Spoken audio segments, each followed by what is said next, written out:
A very good morning to you. It is 7 a.m. Monday, July 21st, 2025. Wow, three quarters through July. What is that about? How'd that happen? Welcome to ONNJ Jersey Mornings. I'm Ken Rosato, taking calls at 888-658-0234. 888-658-0234. Beautiful sunshine today. Maybe some clouds later. Not so bad, though. A lot less humid. Highs in the low to mid 80s. Straight to meteorologist Mike Favetta. Mike, this first check of the Garden State forecast, this would get an A plus. Oh yeah, it almost feels like fall, dare I say? You step outside this morning. I know. Don't tell the kids because it's like that back to school, going to the bus stop sort of weather, especially with the low humidity. That's key, and it feels nice and warm through this afternoon without all of that muggy air. Notice around the New Jersey area, have a couple of these showers that zipped on by out to our east overnight, but that's just allowing that cold front to really do its job and send temperatures down into the upper 60s right now and low 70s across southern New Jersey. It's a pleasant feel with that dry air. We're running anywhere from 5 to 9 degrees cooler than this time yesterday, but you can really tell it's palpable with that low humidity. The dew point, or the temperature where the air is saturated, in the low 60s, 61 in Newark, nice and dry for you. So we stay sunny all day today. It'll be mostly cloud free into the afternoon. And look at the wind direction, blowing gently from the north and west, just ushering in more of that refreshing breeze.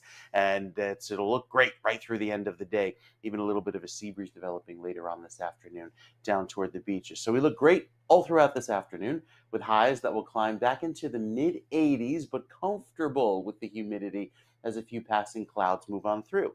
Later on this evening, still dry, with a little bit of a sea breeze down toward the shore. It might feel a little touch humid as we head in toward tomorrow morning, but look at tomorrow morning's forecast down in the 50s across northern New Jersey. Very dry. The high only climbs to 74.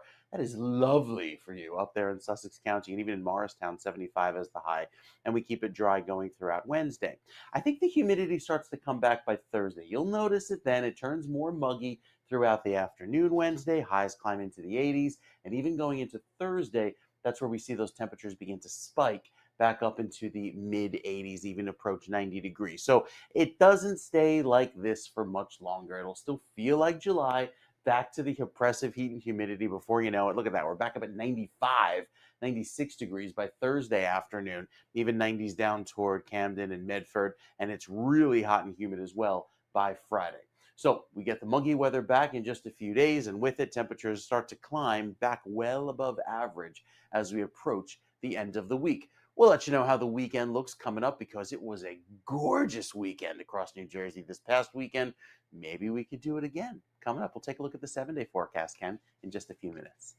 Fingers and every digit we may have crossed. Thank you very much, Mike, because it was definitely a humdinger, as they said when I was a kid back in 1850 something. Anyway, thank you very much, Mike. We'll check back with you in just a little bit. 7:04 is our time. We have a nice, comfy, as Mike was saying, fall like almost. He's right. 69 degrees. Usually every day it's like 70s and 80s at this time. So 69 is great. And it's 69 throughout much of the state. 69 in Trenton, 69 northern New Jersey, 69 at the shore. Pretty nice. In terms of traffic, we have this right now to show you. This is Route 21 at Hamilton Street. This, of course, 2 seconds ago was dead stopped. Now it's just moving slowly. This is Newark, downtown Newark, by the overpass that floods all the time, if you know that area. So that's going away from the airport. So this is just a little morning drive traffic showing some volume. Again, this is Route 21 at Hamilton Street in Newark. Other traffic to talk about. We have delays on I-280 eastbound from exit 14W to King Street, also in Newark. All lanes are open, just volume at this time. We have delays on the Garden State Parkway northbound from exit 143C to 145. That's about 2.5 miles of delays, and that's in the East Orange area. Delays on the New Jersey Turnpike Western Spur, and that is northbound from the Southern Mixing Bowl to I-280 in Newark. All lanes open. That's a 2 to 3 mile delay because of volume. Take a look at the approach to the GWB right now, upper and lower levels. We're now told the upper level eastbound New Jersey side in Fort Lee has a 35-minute delay getting into Manhattan. That is the right side, upper level. Lower level on the left seems about 20 minutes. That's a much better choice if you're heading in that way. Lincoln and Holland both reported at 20 minutes crossover right now.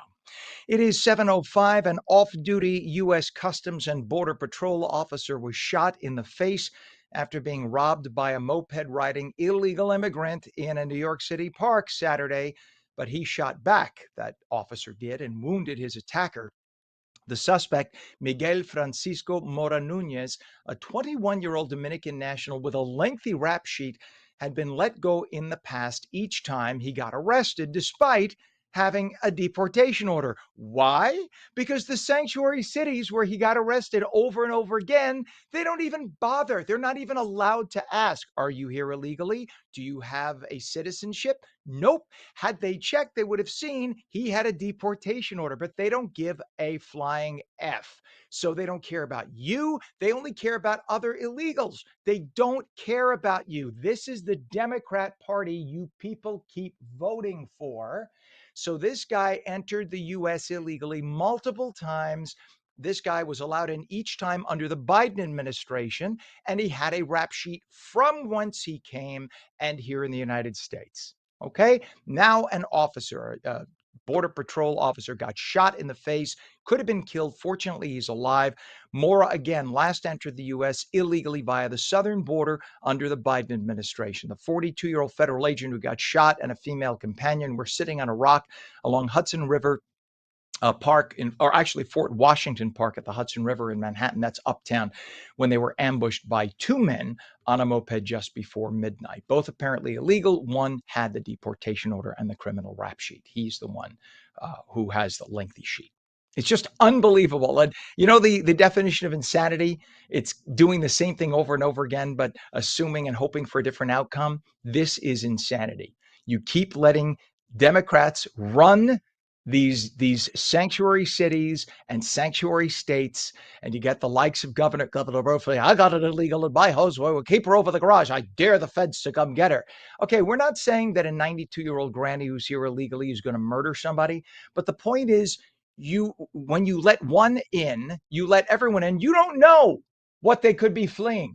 That 92-year-old granny could have been a child molester in her home country. You don't know. Could have been the nicest person in the world. The bottom line is you don't know. And your first job as an elected official is to keep my ass safe. I'm paying you lots in taxes. They don't pay you a damn penny. I pay you. Your job is to take the money that you make me pay you and protect my ass. Do you have that, Governor Murphy? Maybe you get it. Maybe you don't. Maybe the Democrats in New Jersey will wake up and get that this fall. Let's hope that enough New Jersey people who are stupid with I always voted Democrat because it's what my grandpa voted for. Ass, wake up and stop voting Democrat, or at least stay the hell home and don't vote. 7:08, the Trump administration has approved Joint Base McGuire-Dix Lakehurst in South Jersey as a temporary detention site for immigrant detainees, part of its mass deportation plan. Of course, all the liberals are screaming about it, saying, this isn't worthy of New Jersey. Yeah, they're here illegally. This is a very nice place. If it could house our people, our members of the military, then it'll be nice and comfy for people here illegally. And remember, anyone here illegally does not have to stay. Under the current federal plan, if you are here illegally, you can report yourself to the federal government with the app that was given out during the Biden administration, I might add. You could tell them you're here but leaving, give the date that you're leaving. Once you are confirmed gone, they will send you $1,000 check for your worries. But if you stay behind, you get arrested, you get put in a camp like this and then deported anyway, and you don't get money. So why wouldn't you just take the money and go?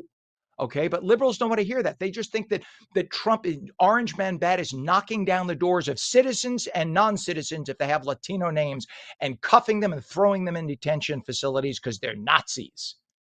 Sick. They're sick. Defense Secretary Pete Hegseth assured Congressman Herb Conaway that military training would not be impacted, but details on operations and detainee numbers remain unclear. New Jersey Democrats, including Senators Cory Booker and Andy Kim, both ultra. Anyone who I ever heard say, well, Andy Kim is moderate. Bullshit. Andy Kim is as far left as anybody I've ever heard or met in my life. If you say Andy Kim is a moderate, you don't know what you're talking about. Take a look at the man's voting record. It is down the line ultra left wing. He literally has the same voting record as AOC. So he is not a moderate. They condemned the move, calling it a misuse of military resources. Of course they did. They don't give a shit about your safety, folks. 710, the last of 4 detainees who escaped from Delaney Hall Detention Center facility in Newark on June 12th, has been captured. No thanks to local police. And it's not their fault, but it's because of their officials telling them they can't help. Andres Felipe Pineda Mogollon, a 25-year-old Colombian national, was arrested after a traffic stop in Los Angeles. Charged with escape, Mogollon previously was detained for burglary and larceny. That is why the LAPD helped, not because he was here illegally. They aren't even allowed to ask if he's here illegally. It's because he had the larceny and burglary charges, and he was wanted in another state, New Jersey. That's why the LAPD stopped him and held him. And we had to rush Border Patrol agents to pick him up before LAPD was going to release him under Mayor Bass, because she never met a criminal illegal alien that she didn't love. The other 3 escapees, by the way, were caught within a week. Authorities say all 4 illegally in the U.S. posed public safety threats. There you have it.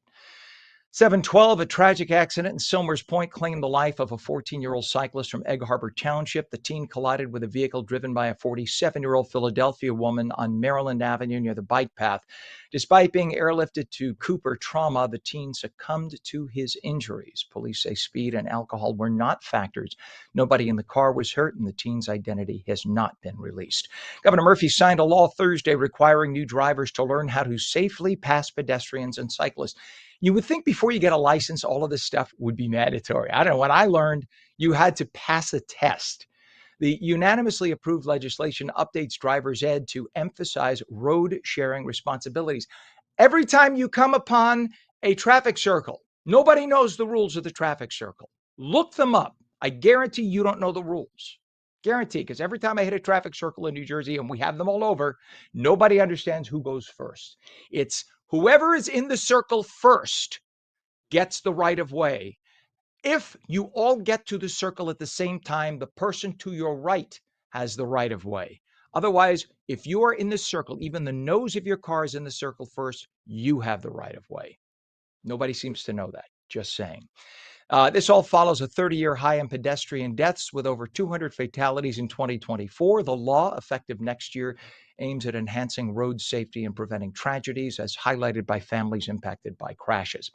6 men, including a Cherry Hill youth sports coach, were arrested in Camden County for possessing and distributing child sexual abuse material. Robert Cormier, who is 50, was among them, with authorities finding guns, bomb-making materials, drugs, and a Navy bomb disposal robot in his home. You hear that? A Navy bomb disposal robot in his home. And it was his. All 6 suspects, identified via cyber tips, face multiple charges, and they're being held at the Camden County Correctional Facility. A New Jersey doctor, Dr. Ritesh Kaira, faces charges for illegally distributing opioids, soliciting sexual favors from patients for prescriptions, and defrauding Medicaid with fake billing. The 51-year-old Secaucus internist allegedly ran what they call a pill mill, issuing over 31,000 oxycodone prescriptions since 2019.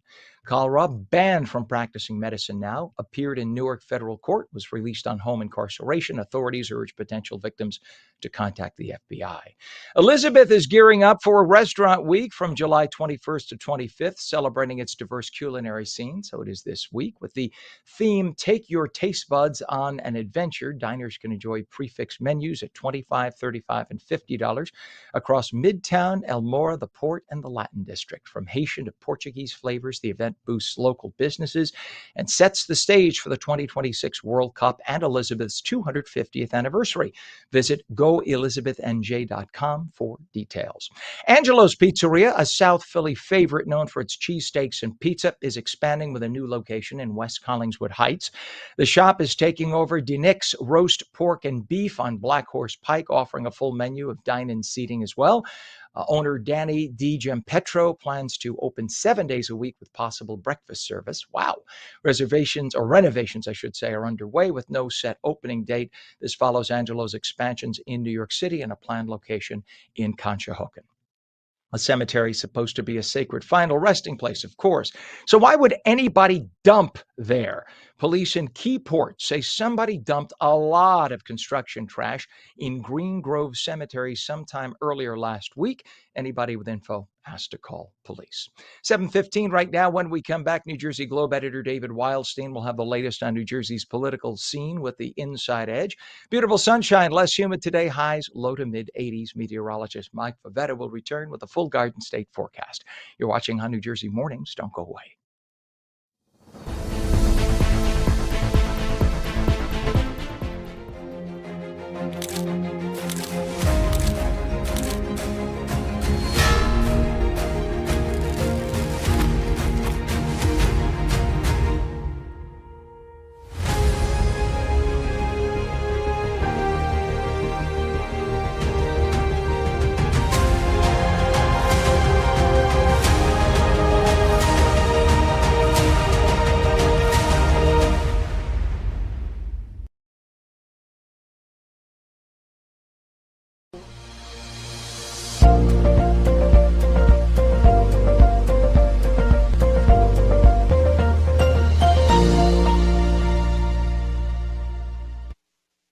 Welcome back to On New Jersey Mornings for your Monday. I'm Ken Rosato. That music actually works right now on this morning because of how beautiful it is outside. It is 7:17, taking calls at 888-658-0234, 888-658-0234. Just picture the music you just heard. And I listen to the forecast. Beautiful sunshine, less humid today, highs low to mid 80s. Straight to meteorologist Mike Favetta, who has a smile both on the outside and the Mhm. inside with the Garden State forecast. Good morning, Mike. Good morning, Ken. It does. It just works. When you think of the weather we've had over the last 2 weeks, flooding rains, big thunderstorms, followed by extreme heat. Just a breath of fresh air today. Lovely weather down toward the beaches. And not just today, this lasts for a few days, right through the middle, closer to the end of the week, with highs very comfortable in the mid 80s today, right across central New Jersey. Even the heat index, not all that bad. Starting off this morning in the mid 70s, we have lots of clear sky off to our west. Any of these showers and storms you see here, they dive down to our south. So maybe Cape May could experience a few clouds by the end of the day. But beyond that, we're nice and dry here across New Jersey. The high pressure dominating our weather, bringing the UV back up to a 9, which is very high. You could still burn quite easily, even though we're about more than a month beyond the summer solstice. As we head into tomorrow, the dew point to the temperature where the air is saturated is very dry. 50s, that's fall like. Very comfortable going into the afternoon. Even some 40s waking up tomorrow morning. That is downright pleasant. Staying in, feeling a little cool each morning, warming up back into the upper 70s and low 80s by the afternoon. Humidity stays at bay until we get to Wednesday. Notice a little touch more humid down the shore by Wednesday afternoon, but still comfortable up in northern New Jersey. Then we head toward Friday, and it's back. That tropical weather, you'll feel it come Thursday, especially into Friday with that big resurgence of heat and humidity. So enjoy the dry, comfortable weather while we have it. It stays clear. It is sunny all afternoon. It's clear at night, and it's cool each morning. Nothing more than a little bit of a gusty breeze and no significant rainfall, apart from maybe a late evening passing shower, I think, as we head toward the end of the week. But again, pretty much dry. By the time we get to this weekend, notice with our next weather system that comes in for Friday, it brings in a lot of heat and humidity. That could spark off a storm, but also some extra clouds on Saturday and maybe some scattered storms.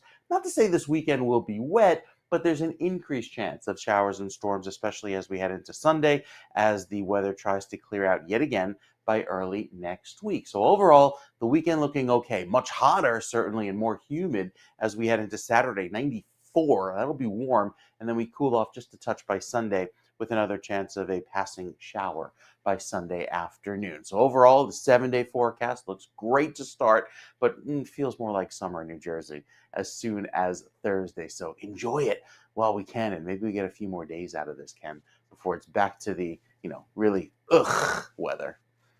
Is that with a or the emphasis on the It's just a lot of G's and H's all kind of mashed up together if you were to type it out. We'll have to see uh, what closed captioning comes up with for that. I have to ask my Yiddish relatives on my husband's side of the family.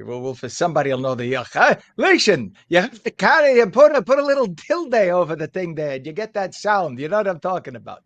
That believe me, that was Grandpa. Trust me, on my husband's side. All right, we will check it out. I'll come back with a formal spelling in just a moment, Mike. We appreciate you, sir. It is a beautiful 71 degrees right now. 7:20 is our time. Let's take another beautiful shot. We don't usually see this. In fact, Pam, our director, said we don't usually hear these words together.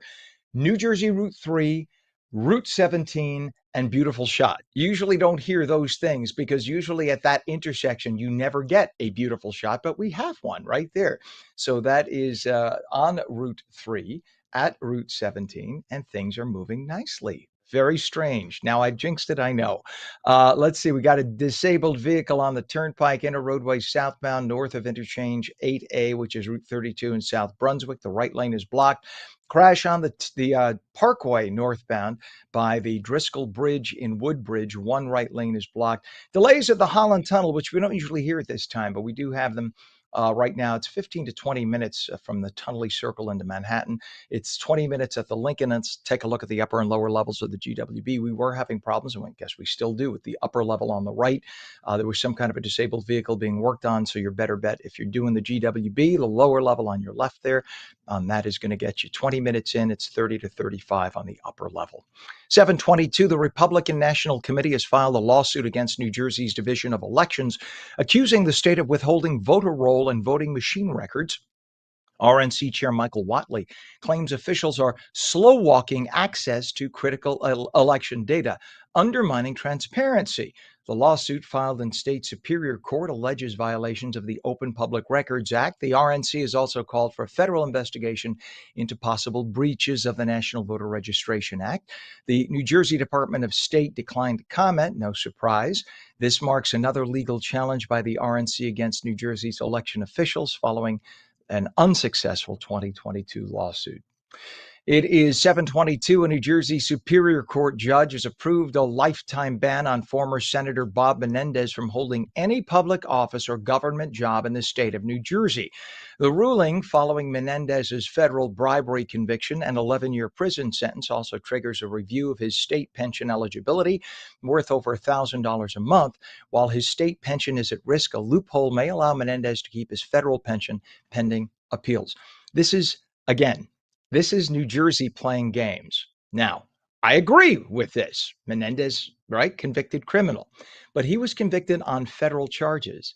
The local government of New Jersey is saying we're going to count those federal charges and use it against him so he doesn't get he can't run in the state. Okay. Now, but if you're an illegal migrant, which is a federal charge, the state doesn't recognize that. Why? They pick and choose what federal crimes they will enforce depending on what they think their constituents will do to them locally. That's the game Democrats play. That's the game they're playing in New Jersey. If you rob a bank, that's a federal crime, but local police get involved. If you kidnap somebody, that's a federal crime, but local police get involved. You counterfeit money, that's a federal crime. That's up to the FBI to deal with, not you, local police, but the local police will get involved. If you are a parent who got divorced and you only have partial or no custody of your child and you take your child across a state line, that's the FBI's jurisdiction, but local police will pull you over and get involved. But when it comes to illegal migrants, that's a violation of federal law. But the local police in sanctuary states, nope, we're not allowed to touch that. That is entirely up to ICE agents, and we don't even agree with that. That's what Democrats have given us, folks. When you are in a voting booth next time, even if it's a friend of yours for 50 years, you think about that because this is how much they care about you. My relatives came from Europe to Argentina to the United States. They had to wait 17 years to get in legally. How about your relatives? I'm sure they came over legally. You come over illegally, there's a way to do it right. Take the app, tell the government, I'm going back in a month. Don't arrest me, leave me alone. They'll leave you alone. You go back, they'll give you $1,000 for your trouble. You file the paperwork. It may take you a few years, and you come back legally, and we will welcome you with open arms as a citizen. You stay here and take your chances, then you take your chances. 725, it is now time for politics from Trenton, explained like nobody else can do it. Here's New Jersey Globe editor David Wildstein with the Inside Edge. Morning, everybody. It's Monday, July 21st. Welcome to the Inside Edge. And today is Election Day in New Jersey, or maybe it's Election Day. I'm not really sure. But around 10 a.m. this morning, the 17 judges of the U.S. District Court for New Jersey are scheduled to hold a private meeting to discuss the fate of the U.S. Attorney for New Jersey, Alina Habba. Habba was appointed 119 days ago, technically by Attorney General Pam Bondi, but for all intents and purposes, she was the pick of President Donald Trump. And since the limit on service of an interim U.S. attorney is 120 days, Habba's term effectively ends tomorrow. So when the judges meet behind closed doors, that might be a little dramatic. This meeting, I think, is going to be virtual. I don't even know if we should call it a meeting. Maybe we should call it a conclavette. But the judges can take a few different paths. They can vote to keep Habba until the Senate confirms the president's nominee. In this case, that's Habba. They can vote to appoint someone else. That's why this could be Election Day in a race between First Assistant U.S. Attorney Desiree Grace and a federal judge, a former federal judge, Noel Hillman. They could opt to do nothing. And in that case, Grace, as first assistant, could wind up in the job without being picked. We're in really uncharted territory here. The federal statute has a whole lot of gray area. Some really smart lawyers have acknowledged that there are multiple interpretations of this law. What's happened here is that judges are actually working on behalf of certain candidates. That's incredibly unusual. Some will interpret federal judges essentially substituting themselves for the United States Senate, which is supposed to have advice and consent over presidential nominations. And the fact that 15 of the 17 judges in New Jersey were appointed by Democratic presidents, 5 by Obama, 10 by Biden, that'll create some chaos. That's not the fault of the judges. That's just how it is. And the conclavette might not matter at all. Donald Trump can fire their pick almost immediately and put someone else in the job. The bottom line, possibly, is that President Trump holds all the cards here. After federal judges in upstate New York tried to remove Trump's U.S. attorney last week, he was instead appointed special attorney to the U.S. Attorney General and first assistant U.S. attorney for the Northern District. That gives Trump's pick an extra 210 days and sort of rendered the judge's move moot. Just to put this quickly into some perspective, imagine a governor nominates a county prosecutor. The Senate doesn't act on that prosecutor's nomination. So instead of the executive branch naming an interim replacement, the judges from that vicinage would get together, hold a secret ballot, and pick their own prosecutor. Anyway, that's it for today, everybody, and I'll be back tomorrow. All right, there you go. There you have it. New Jersey, with all its liberals in the House, or I should say the Assembly and the Senate, the governor, the Supreme Court, appointing only Democrats, and you have all Democrat judges making these decisions. This is what look. I sound like a one-sided broken record. You're talking to a former Democrat here, as many, especially Italian Americans and Latino Americans, were. Okay, you came here, you thought that was the working party, the party of the working class. I'm a Democrat. And then you find out that they are for the things they're for, and they really don't care about you. It's about getting reelected. And then you think twice. So listen to what David Wildstein just said and think twice. 7:29 right now. We have 71 degrees when we come back. Congress just passed the Genius Act. Thank God. It would not have happened under a President Kamala Harris. Trust me. How will this impact your pocket when it comes to investing in crypto? The phone lines are open. We'll take your calls at 888-658-0234, 888-658-0234. Beautiful sunshine, less humid today, highs low to mid-80s, the full Garden State forecast with meteorologist Mike Favetta in a moment. You're watching On New Jersey Mornings, seen daily at ONNJ.com, Roku, Fire TV, news on Samsung TV Plus, Apple TV, YouTube, Facebook, and X. Now streamed live on Rumble and Twitch at twitch.tv/OnNewJersey. We're coming right back.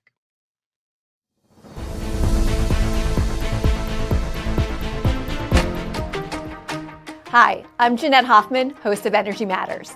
Join me every night at 6 p.m. where we're discussing energy affordability, challenges, and solutions with stakeholders and elected officials. Join me weekdays at 6 p.m. on Energy Matters on ONNJ.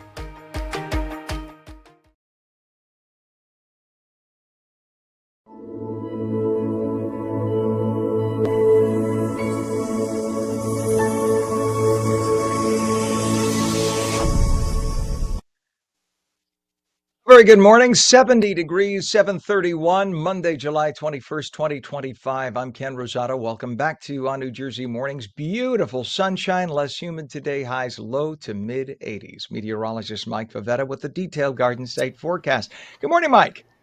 Good morning. Just finding my place. I was working on some tropical stuff in about 10 minutes, so I wanted to get that queued up correctly.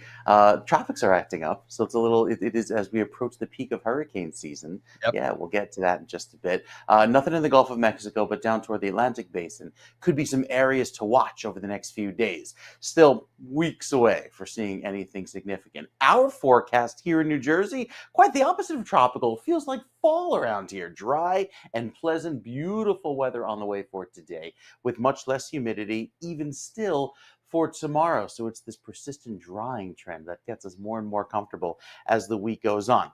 That is until we get to Thursday. We reverse course. It's back to the very humid weather for Thursday and Friday, and even going into the start of the weekend, high humidity is back. So with a lovely start to the day, nothing more than some high thin clouds there in southern New Jersey, and you can even see a little bit of that valley fog developing up there in the Delaware Water Gap. A lovely way to start the day. It feels awesome today with that low humidity, helping temperatures climb into the upper 80s toward the beaches, and with that, a little bit of a sea breeze promoting slightly milder weather along the beach than inland, but otherwise it'll still feel great with temperatures remaining quite pleasant. Heat index, forget about it, at least going into tomorrow. Look at that. Feels like the 50s by tomorrow morning, low 70s by tomorrow afternoon, and another round of pleasantly cool weather each morning, especially for Wednesday. Then we get into Thursday, and that number starts to climb back into the 90s. Yeah, there it is, 96 degrees. You couldn't keep us away from the heat and humidity for too long. It is late July here in New Jersey, and here we go, 95, feeling like very warm by the time we get to the end of this week here through Thursday into Friday. Still far away from the 103 set back in 2011, and sunset now earlier at 8:22 this evening. So with the clear sky today, warming quickly, lots of dry air in place. Great day to hit the water. Beaches look fantastic. Water temperature in the low 70s there. High tide this afternoon at 5:25 in Atlantic City and 5:41 in Sandy Hook. 77-degree water temperature. So lots of great weather to enjoy. Excellent at the beaches with, again, a light chop on the bays and the ocean, just 1 to 2 foot seas. It'll feel great going through this afternoon, and a low risk of rip currents too, also very important if you plan to go in the water.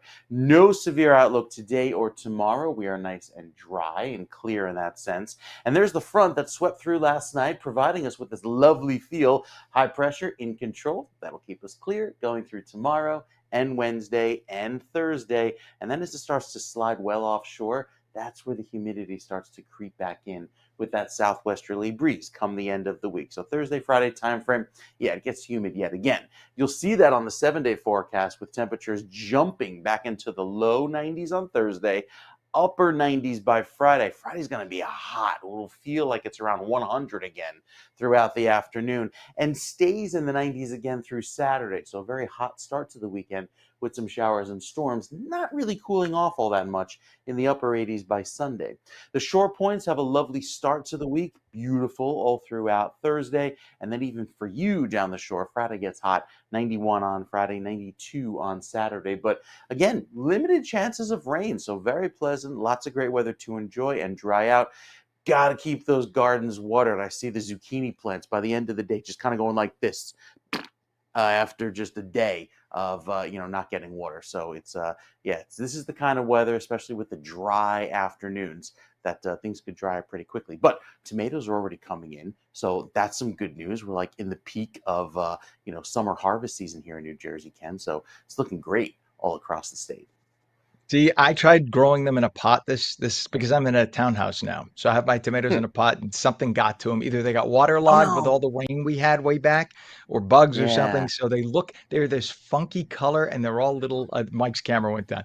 They're all I sorts of know. little and weird. And my basil though is great. That's doing great. But I notice it because I have some of them in pots too. The minute you got a hot day, they start to wilt. So you better get out there with water fast. But they pick up really Yeah, fast. So even they if they do. wilt Yeah. a little, if you catch them, you give them water, and then like they go, and all of a sudden they're alive again, giving you lots of basil leaves. So I'm going to make pesto for months. It's going to be great.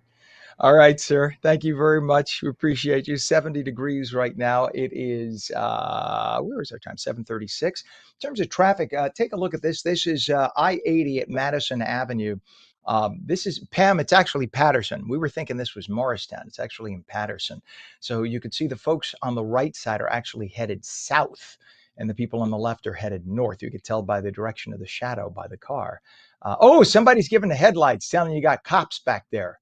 Not supposed to do that. You get a ticket if you're caught doing that. Anyway, this is moving pretty well. There is a little slowdown just about half a mile after that point as you get further into Patterson, but otherwise not bad at all. We have a disabled vehicle on the turnpike inner roadway by interchange 8A South Brunswick. The right lane is blocked. That's causing a lot of brake checking through there. And a crash on the Garden State northbound by the Driscoll Bridge and Woodbridge. Right lane is closed. The Hudson River approaches right now. The Holland Tunnel is 20 to 25. Lincoln Tunnel is 25. And the upper and lower levels of the GWB right now, you can see they're both a mess now. It was just the upper level had to slow down. I guess everybody started taking the lower as an alternate, and now you got both. So we're told it's 35 minutes in, upper and lower levels GWB. 737. In a landmark move for the cryptocurrency industry, the House of Representatives voted overwhelmingly on Thursday to pass the so-called Genius Act, which is a groundbreaking bill establishing new regulations for stablecoins. The legislation, which now awaits the president's signature, marks the first major overhaul of crypto rules and signals an historic lobbying victory for digital asset companies. The House also advanced the Clarity Act. That's a broader crypto market structure bill with surprising bipartisan support. Joining us to discuss these developments is Carlos Ivan Merino, who is New Jersey State Chapter President of Stand With Crypto. Good to see you again, Carlos. Good morning, Ken. How you doing?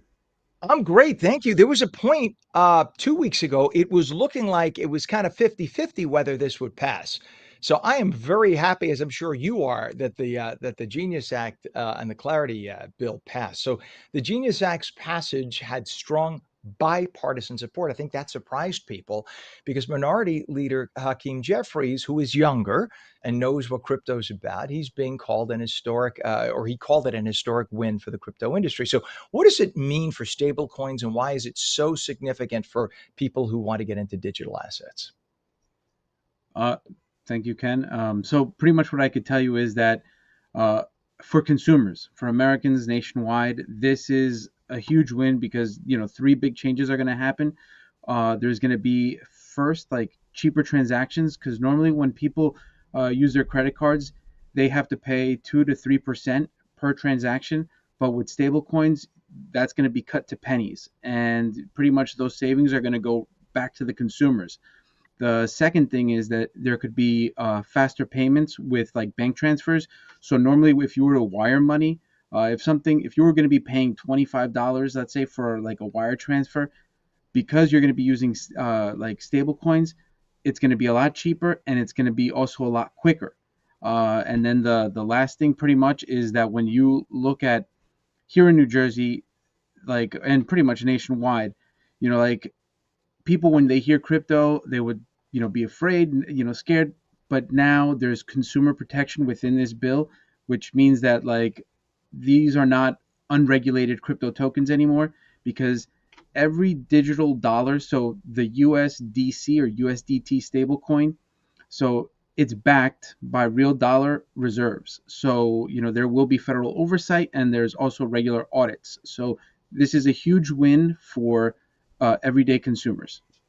And just to explain to people why this is the case, when you put all the backing of the security on the US dollar, and the US dollar shifts in its value every day, right?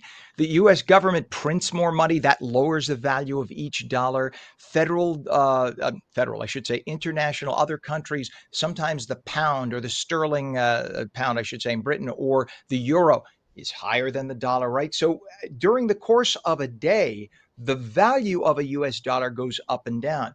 When you're using stable coins and crypto like stable coins, especially now, stable coins are called stable coins because there are only a certain number issued. And so the value of the stable coin will be the same, which is why, right? Why banks don't have to kind of hedge their bets by charging 5% interest or 3% interest on your credit card, because they now have the backing of something much more stable, much like when we backed in gold 50 years ago. Do I kind of have that right? Yeah. So like the right now with it's going to make things more competitive, and it's also going to help like community banks and credit unions. The Treasury Secretary has estimated that this market is going to grow to like $2 trillion within the next few years, which is going to be massive for like job creation, economic growth. And this is something that's really good to see, because before you had countries like, there was Singapore, and also like countries within the European Union.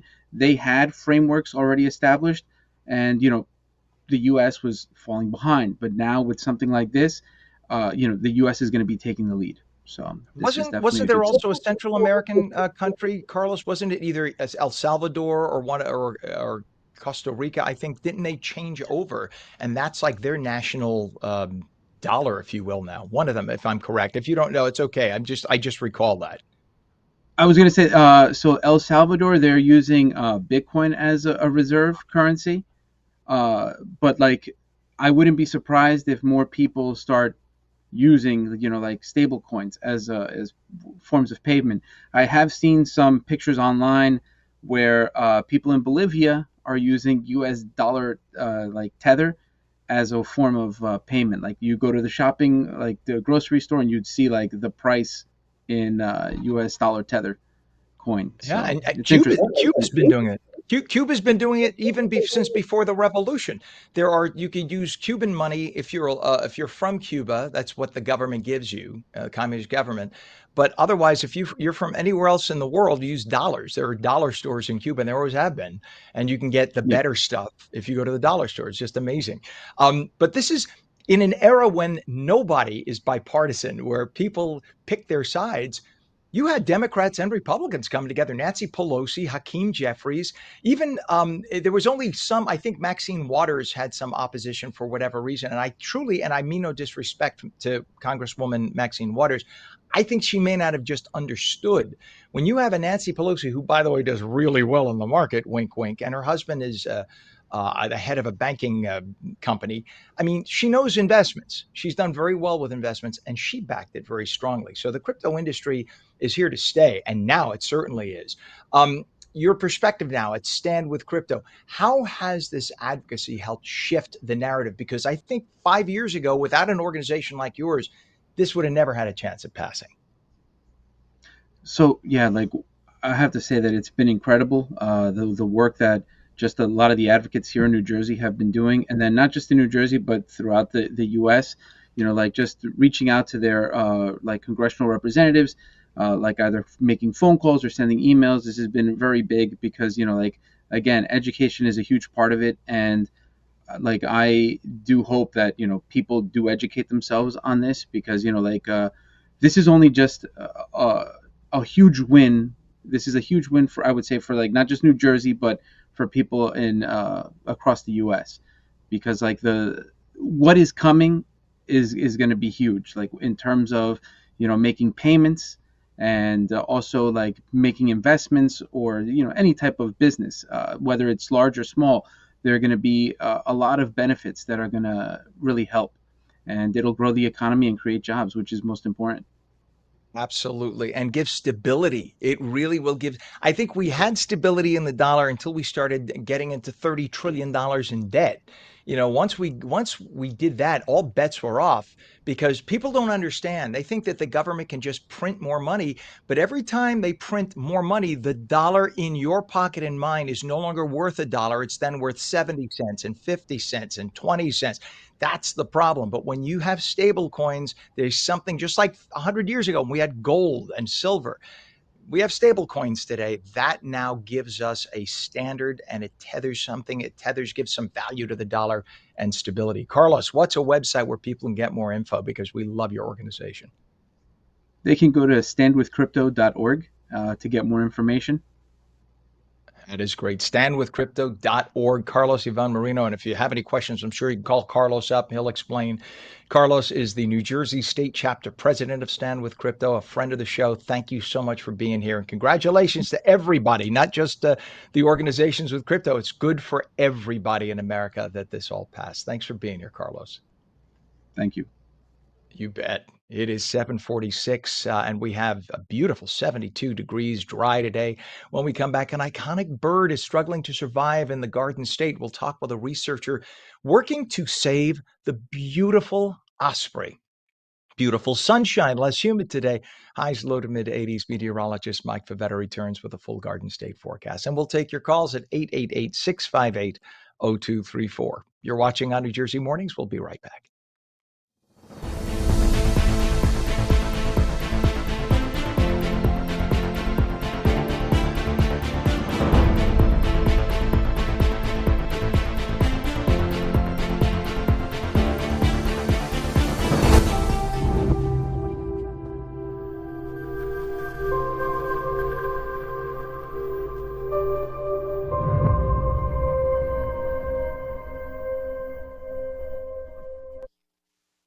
And welcome back to On New Jersey Mornings. I'm Ken Rosato, 747, taking calls at 888-658-0234. If you like being outdoors, you want to eat lunch outside, today is your day. Beautiful sunshine, less humid. In fact, it's going to be a little cooler in the northern part of the, no, well, no, I think it's in the southern part. We'll figure it out. Meteorologist Mike Favetta, where's it going to be a little cooler? It's a little cooler in the north today, right?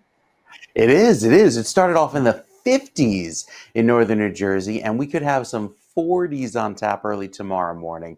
A very refreshing feel. It's brief because we're right back to the sunshine throughout the afternoon, warming back into the 80s and even close to 90 degrees. It's the dry weather and the low humidity that allows the air to do that big swing in temperatures to start off so cool and warm so quickly by the afternoon, but a comfortable 86 degrees in Jersey City, 80 back over toward Newton, and 81 in Sussex. You guys started this morning in the upper 50s, so that's a pleasant feel. Now with this dry northerly breeze, that really improves air quality. So great air quality to start throughout the day, and then maybe a touch more humid later on this afternoon, getting to that moderate level down toward LBI and even over toward Atlantic City and Cape May. You have a little bit of that moisture working in with the sea breeze. So only there we have slightly moderate levels of air quality.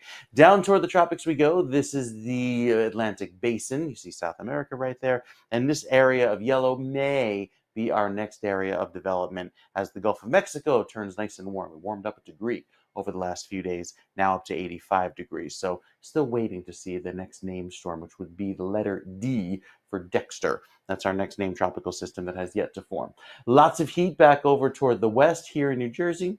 Average heat through the first week of August, and even slightly higher chances of rainfall, just slightly, going into the end of the month of July. So overall, a pretty decent start to the 7-day forecast. Nice and dry, comfortably cool. Temperatures low 80s tomorrow. That'll feel great. It's even more comfortable tomorrow, if you can believe it. And then by Thursday and Friday, we're back to that very hot and humid weather, mid to upper 90s, feeling like it's over 100 come Friday afternoon. Saturday is still pretty hot at 94, and then I think we cool off with a late day storm by Sunday, but the humidity is certainly back this upcoming weekend. So very refreshing weather going in through Thursday down at the shore points, but slowly seeing that humidity rise each and every day back into the low 90s for 2 days, Friday and Saturday, and then just making it to 90 by Sunday, 89 as the high. So a really pretty forecast ahead with limited rain chances. So if ever there was a time to wash the car, today's the day to do it. Get your money's worth going in through this Or weekend. just do what I do. Spend $18 a month and get it the all-you-can-wash thing down the street there, and let my friend Joe, who runs the place, let him go, hey, here's a hose, Rosato. We'll take care of it. Why is it all of a sudden I break into this different accent? I have no idea, but I just do It's the because I'm a Jersey New Jersey accent. guy. That's it. It's a Jersey accent. Thank you so much, Mike. But it is beautiful. It really is beautiful out, right? I went out, put out the garbage. It was like, oh, fresh air, beautiful. Mm-hmm. All right, Mike, we'll check back, sir. 71, lovely, dry, not too humid, gorgeous degrees today. Really is nice to be outside. Some traffic to worry about. It's not a massive traffic day, but some. This is I-78 right now at Vauxhall Road.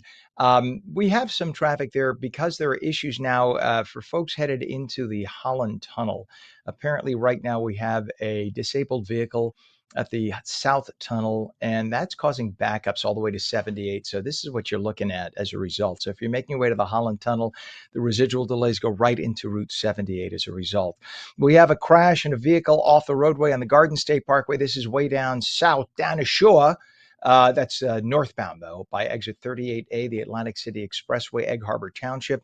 The crash rather, is off to the right shoulder, but it's causing a lot of brake tapping as people go by. We have delays on the Garden State northbound between exit 143 and 145, about a 2.5 mile delay through East Orange, and delays on, the Garden State Parkway southbound by exit 149. So it's just north of that other point from the other side. So as you make your way, that's through the Bloomfield area. That tends to be a very trafficy area.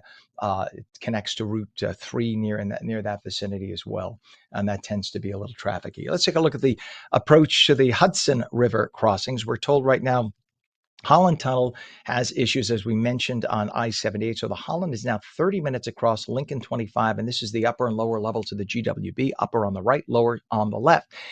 About half an hour ago, it was the upper level causing problems, which was on the right. Now it's the lower level. So don't know what's going on there, but you could see it's barely moving. We're told it's 40 minutes across overall. I would say, given your druthers, take the upper level if you can, crossing the GWB. 7:52 right now in the summer as families flock to New Jersey's beautiful beaches and back bays. Another kind of coastal visitor is fighting to survive. The osprey, once nearly wiped out in New Jersey, these iconic raptors, also Stockton University's mascot, have made a remarkable comeback. But new data is suggesting their recovery could be hitting a bit of a snag. Joining us now is Melanie Schroer, who's Stockton University biology instructor and PhD researcher, who is working alongside the Conserve Wildlife Foundation of New Jersey to monitor osprey nests along the Mullica River with the help of student volunteers. Good morning to you, Melanie. Good to have you on it. Tell everybody, we have some video. They're such beautiful animals. Tell everybody about what an osprey is and why it's such a big deal in New Jersey and why they are challenged. Thank you so much for having me, Ken. So the osprey is an interesting bird in that it is a fish hawk. So they are completely dependent upon fish. They are migratory birds, so they don't live here year round. They arrive in the end of March, the beginning of April, and start to set up shop in nests that usually that they nested in a previous year. And so we have a lot of nesting structures in New Jersey that have been constructed over the past few decades by volunteers, by organizations like the Conserve Wildlife Foundation. And so these have really contributed to the recovery of this bird since the 1970s. Other factors have been the banning of DDT and more protections on the marshes where they live. It's wonderful that we have the volunteers doing this. I live part-time in South Florida. I used to live full-time. And back in the 1940s, 50s, 60s, all the beautiful buildings that built along the shoreline in South Florida had bright lights on the balconies. And it would just, you know about this, I'm sure, the little sea turtles would come to nest, that when they would hatch their eggs, the eggs at night, when the hatchlings came out, they didn't know what direction to go in because of the lights of the buildings. Many of them would die. And literally, there was a point when we almost lost the sea turtle in South Florida, or much of Florida, up and down the state. And all they did was a simple change. The buildings put on different color lights so that the sea turtles can't see them when they hatch. And any extraneous light at night, you shouldn't shine toward the ocean so you don't confuse them. Guess what? Now we have a beautiful sea turtle population and nature is back in force. Take a lot. What does it take for us to change a light bulb, right? And the fact that you have volunteers who did this to help create nesting for the birds is wonderful. But they predate us in this country, and thank God that they now still exist because of that. So now the bird was so endangered. What does the recovery look like, and what are the major concerns now? What should we be doing to protect these birds now? Those are amazing questions. And of course, that is what the joint efforts of the Conserve Wildlife Foundation, of many citizen science volunteers, and of course, most recently, me and my research, we're trying to figure that out. This season and for the past couple seasons, what we've seen is a drastic decline in the population. In some colonies, there's a 90% reduction even since last year. So there are many different factors that affect this bird. It's what's called a bioindicator species, and what that means is that any changes in the environment and anywhere along the food chain are reflected in the population of this bird, and in the reproduction of this bird. And so when we see massive reductions in the population, like we're seeing this summer and in the previous few summers, there's something wrong. And so Yeah. my research is trying to unravel some of the factors that are playing in here, but more and more evidence is pointing to a lack of food. So ospreys are most dependent in this area and surrounding New Jersey on a fish called Atlantic menhaden, or more commonly called bunker.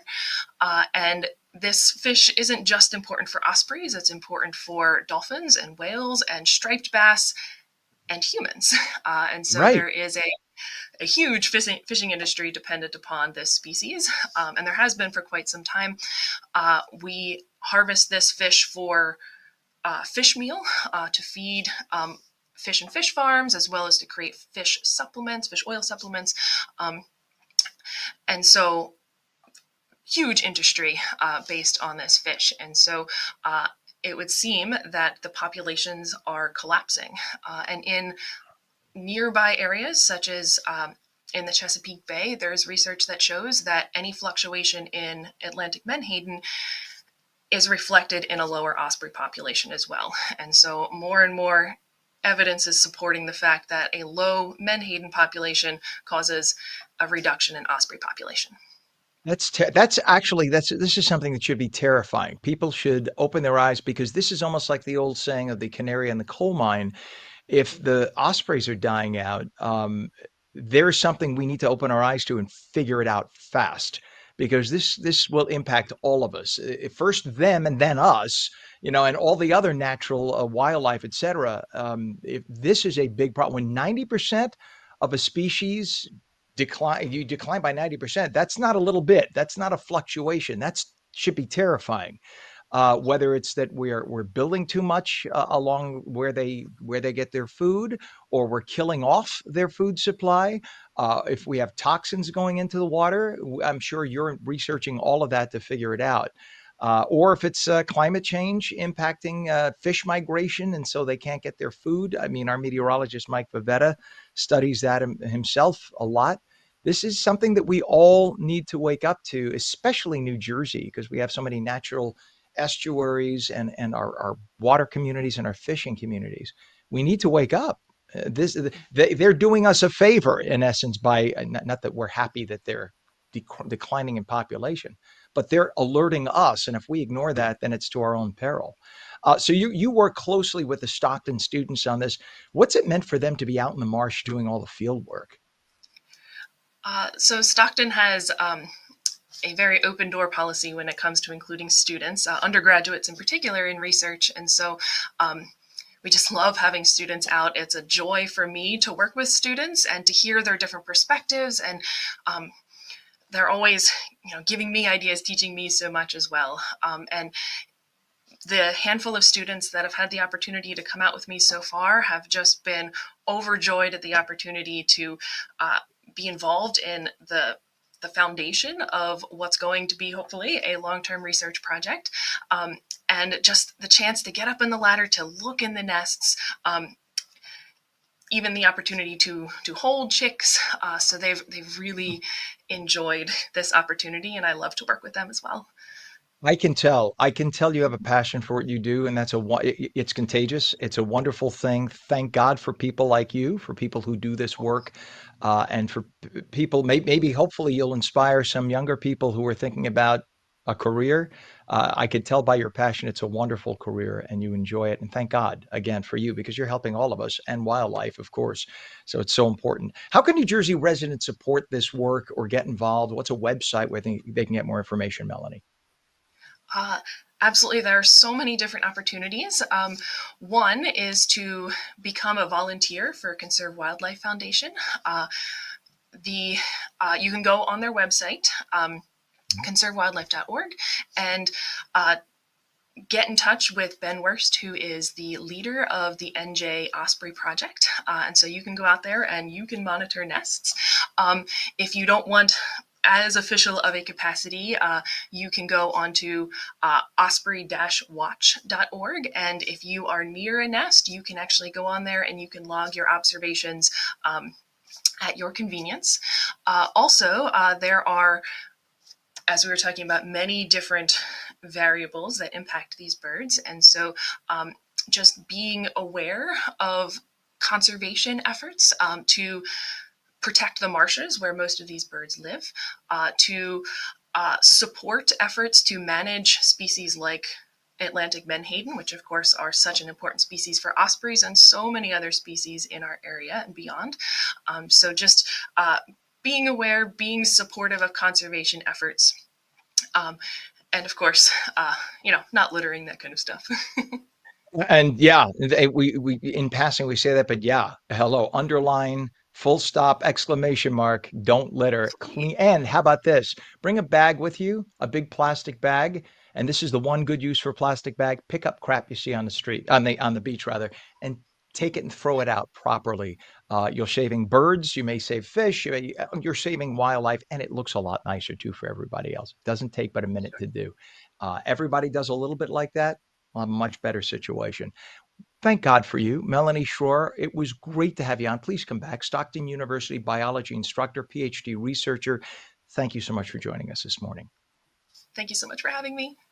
You bet. Have a great day. It is 8:02, and when we come back, we'll take your calls at 888-658-0234, and meteorologist Mike Favetta will be back with a beautiful Garden State forecast. You're watching ONNJ Jersey Mornings, back in 30.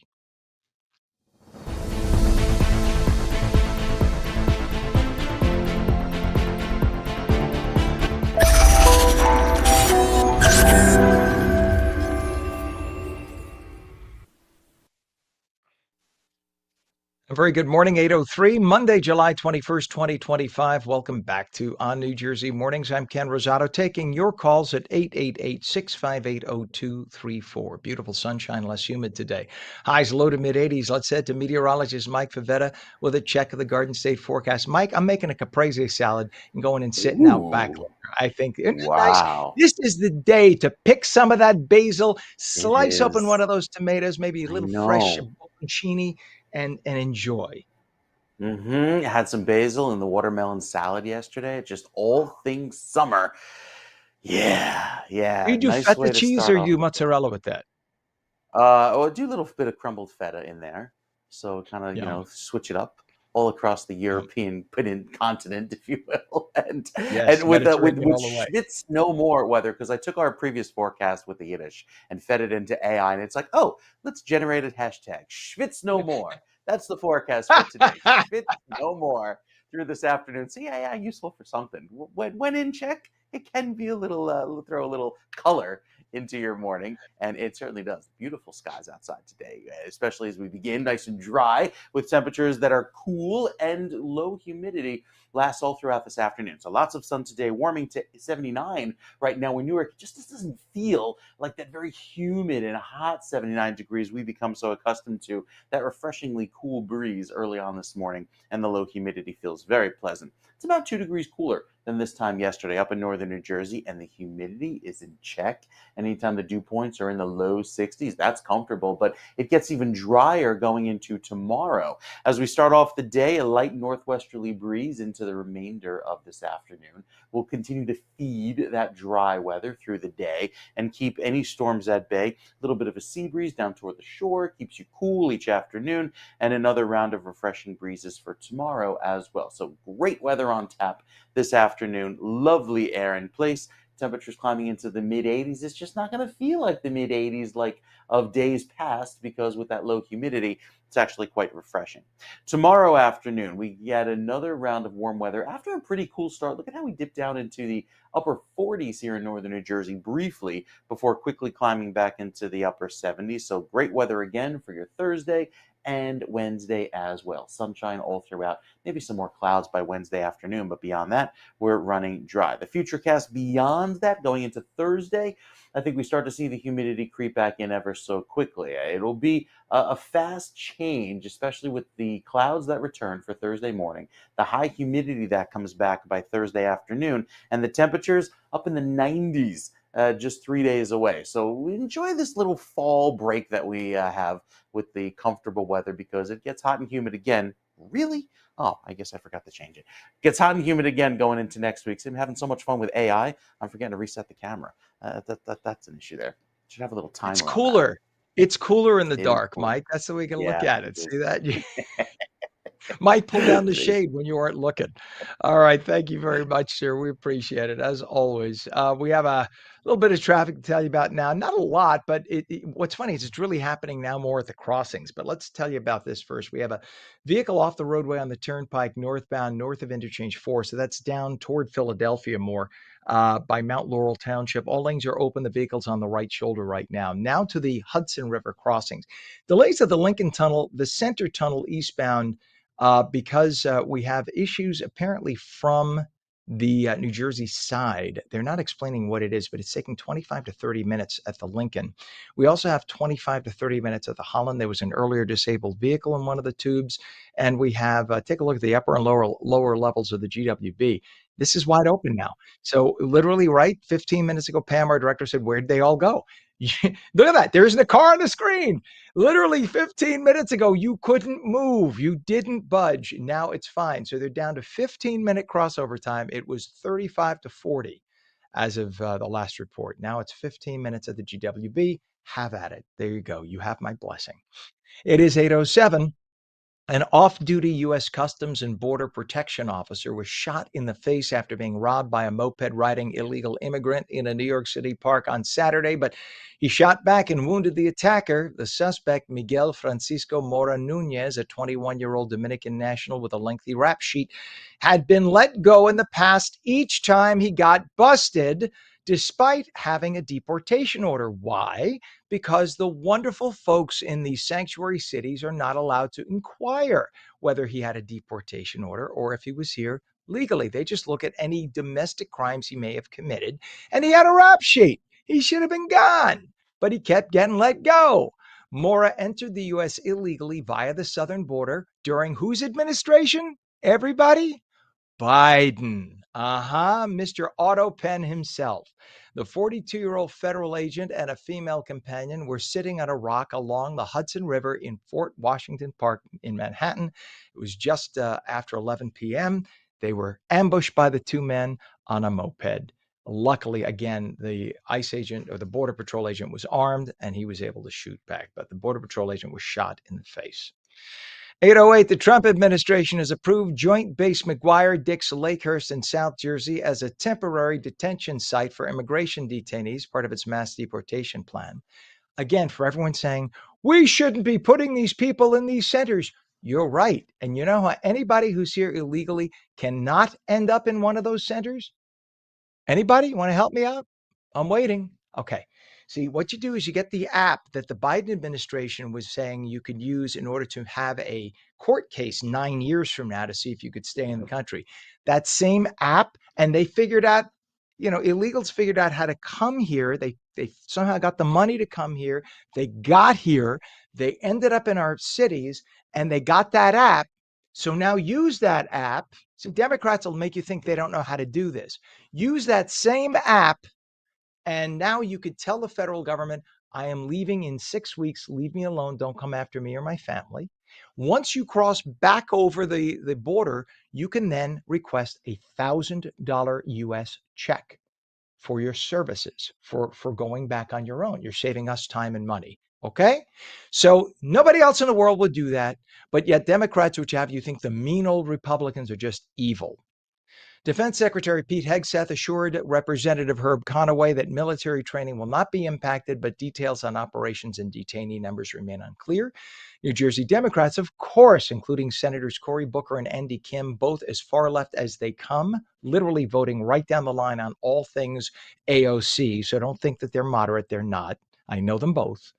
They condemn the move, calling it a misuse of military resources. Okay, guys, then you do something about the 25 million illegals in this country and all the crimes being committed.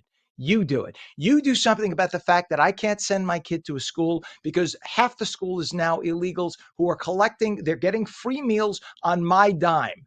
And you tell me how we're going to pay for the millions of illegals who are here in this country. You tell me how. And it shouldn't be by raising taxes on the rich who don't pay their fair share when actually they pay 97%. The upper 40% of all income earners pay 97% of all taxes. So Senator Kim, so Senator Booker, you tell us how and where we're supposed to get the money and how we're supposed to fight the crimes being committed by these folks. You tell me. And maybe in the meantime, you could change the federal law to not make it illegal to be here illegally by crossing the border, not at a border crossing point. I'm waiting. If I fly back from Europe, I get stopped at customs, but yet you're saying somebody coming across the border from Mexico should just be able to walk in, or Canada for that matter? Doesn't work that way, senators. You liberal, phony, fraud senators. 8/11, the last of 4 detainees who escaped from Delaney Hall detention facility in Newark on June 12th has been captured. Andres Felipe Pineda Mogollon, a 25-year-old Colombian national, was arrested after a traffic stop in L.A. He is charged with escape. Mogollon was previously detained for burglary and larceny.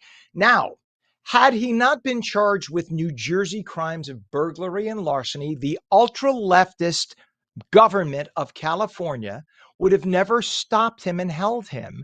It's only because he was wanted, he had wants and warrants out by New Jersey police. That's why they held him, and ICE agents went and nabbed him. Otherwise, ICE agents would have never known, because the wonderful sanctuary state of California would not have informed us.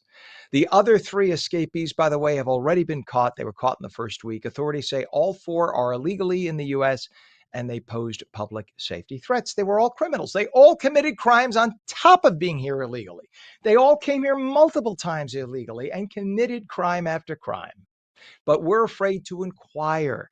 We're told we can't inquire because then we'll lose their trust. You know what? They don't give a shit about our trust. They break our law, but we're supposed to tiptoe around them? Bullshit.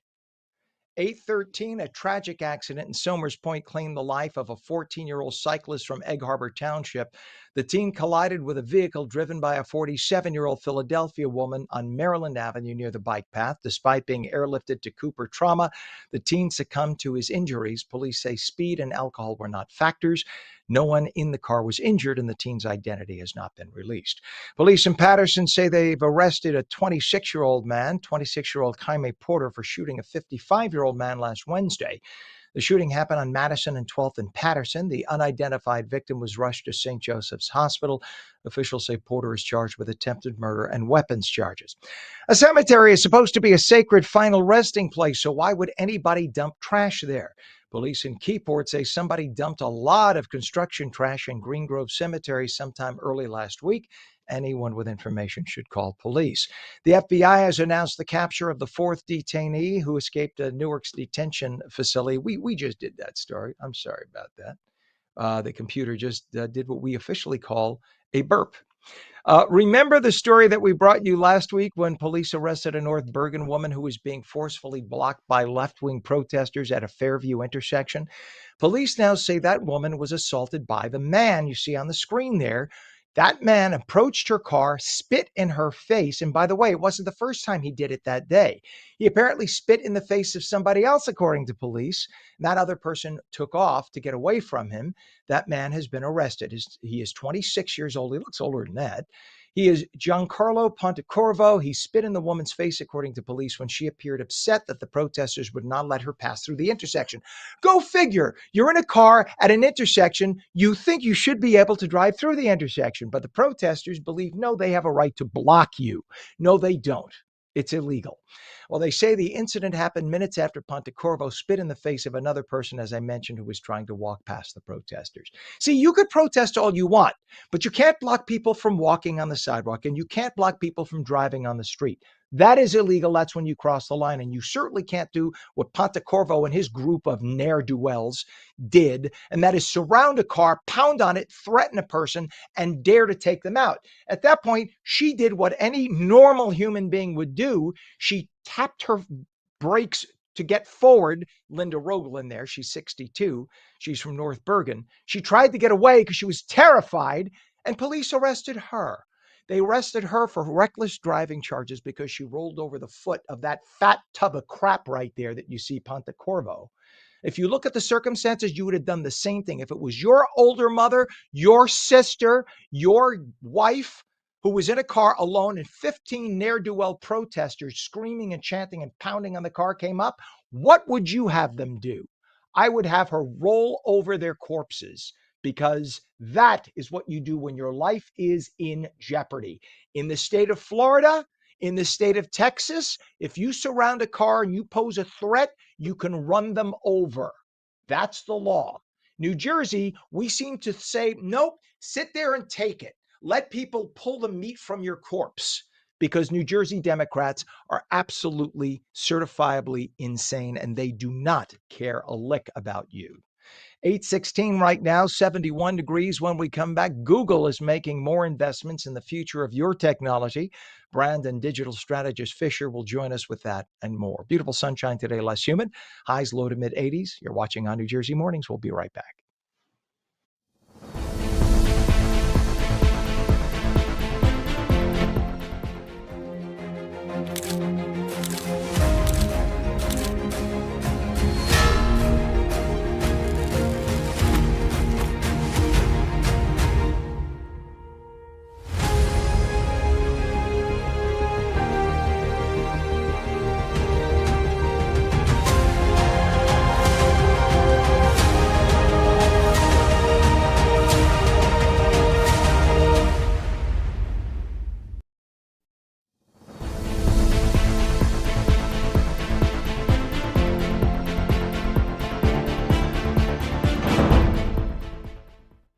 Mornings. I'm Ken Rosato at 8:17, taking your calls at 888-658-0234. Beautiful sunshine, less humid today. Highs low to mid 80s. Meteorologist Mike Favetta with the full Garden State forecast. Good morning, Mike. Morning, Ken. Yeah, it feels very pleasant outside, like almost a crisp fall morning. But there's that crispness in the air that lasts again through tomorrow, with temperatures down by the beaches in the mid 80s, low humidity even west of the Parkway, back over toward Roosevelt, Princeton, and New Brunswick. Lots of sunshine today.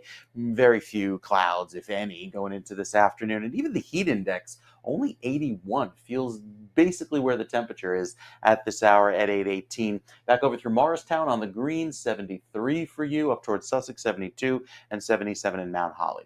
So we have this lovely clear weather that's in place for the next several days. Notice all of these clouds and showers down to our south, they stay down to our south, kind of diving even south of Cape May over Delaware Bay, going into tomorrow, or the Bay of New Jersey, if that passes. I think our forecast into the afternoon will feature plenty of clear sky, lots of warm weather with a UV index of a 9, which is very high, which may come get you as a surprise, because usually you feel like it has to be a little bit hotter to get sunburn. No, ask any skier. Not the case today, especially with that comfortable level of humidity even through tonight, with lots of sunshine going into tomorrow as well.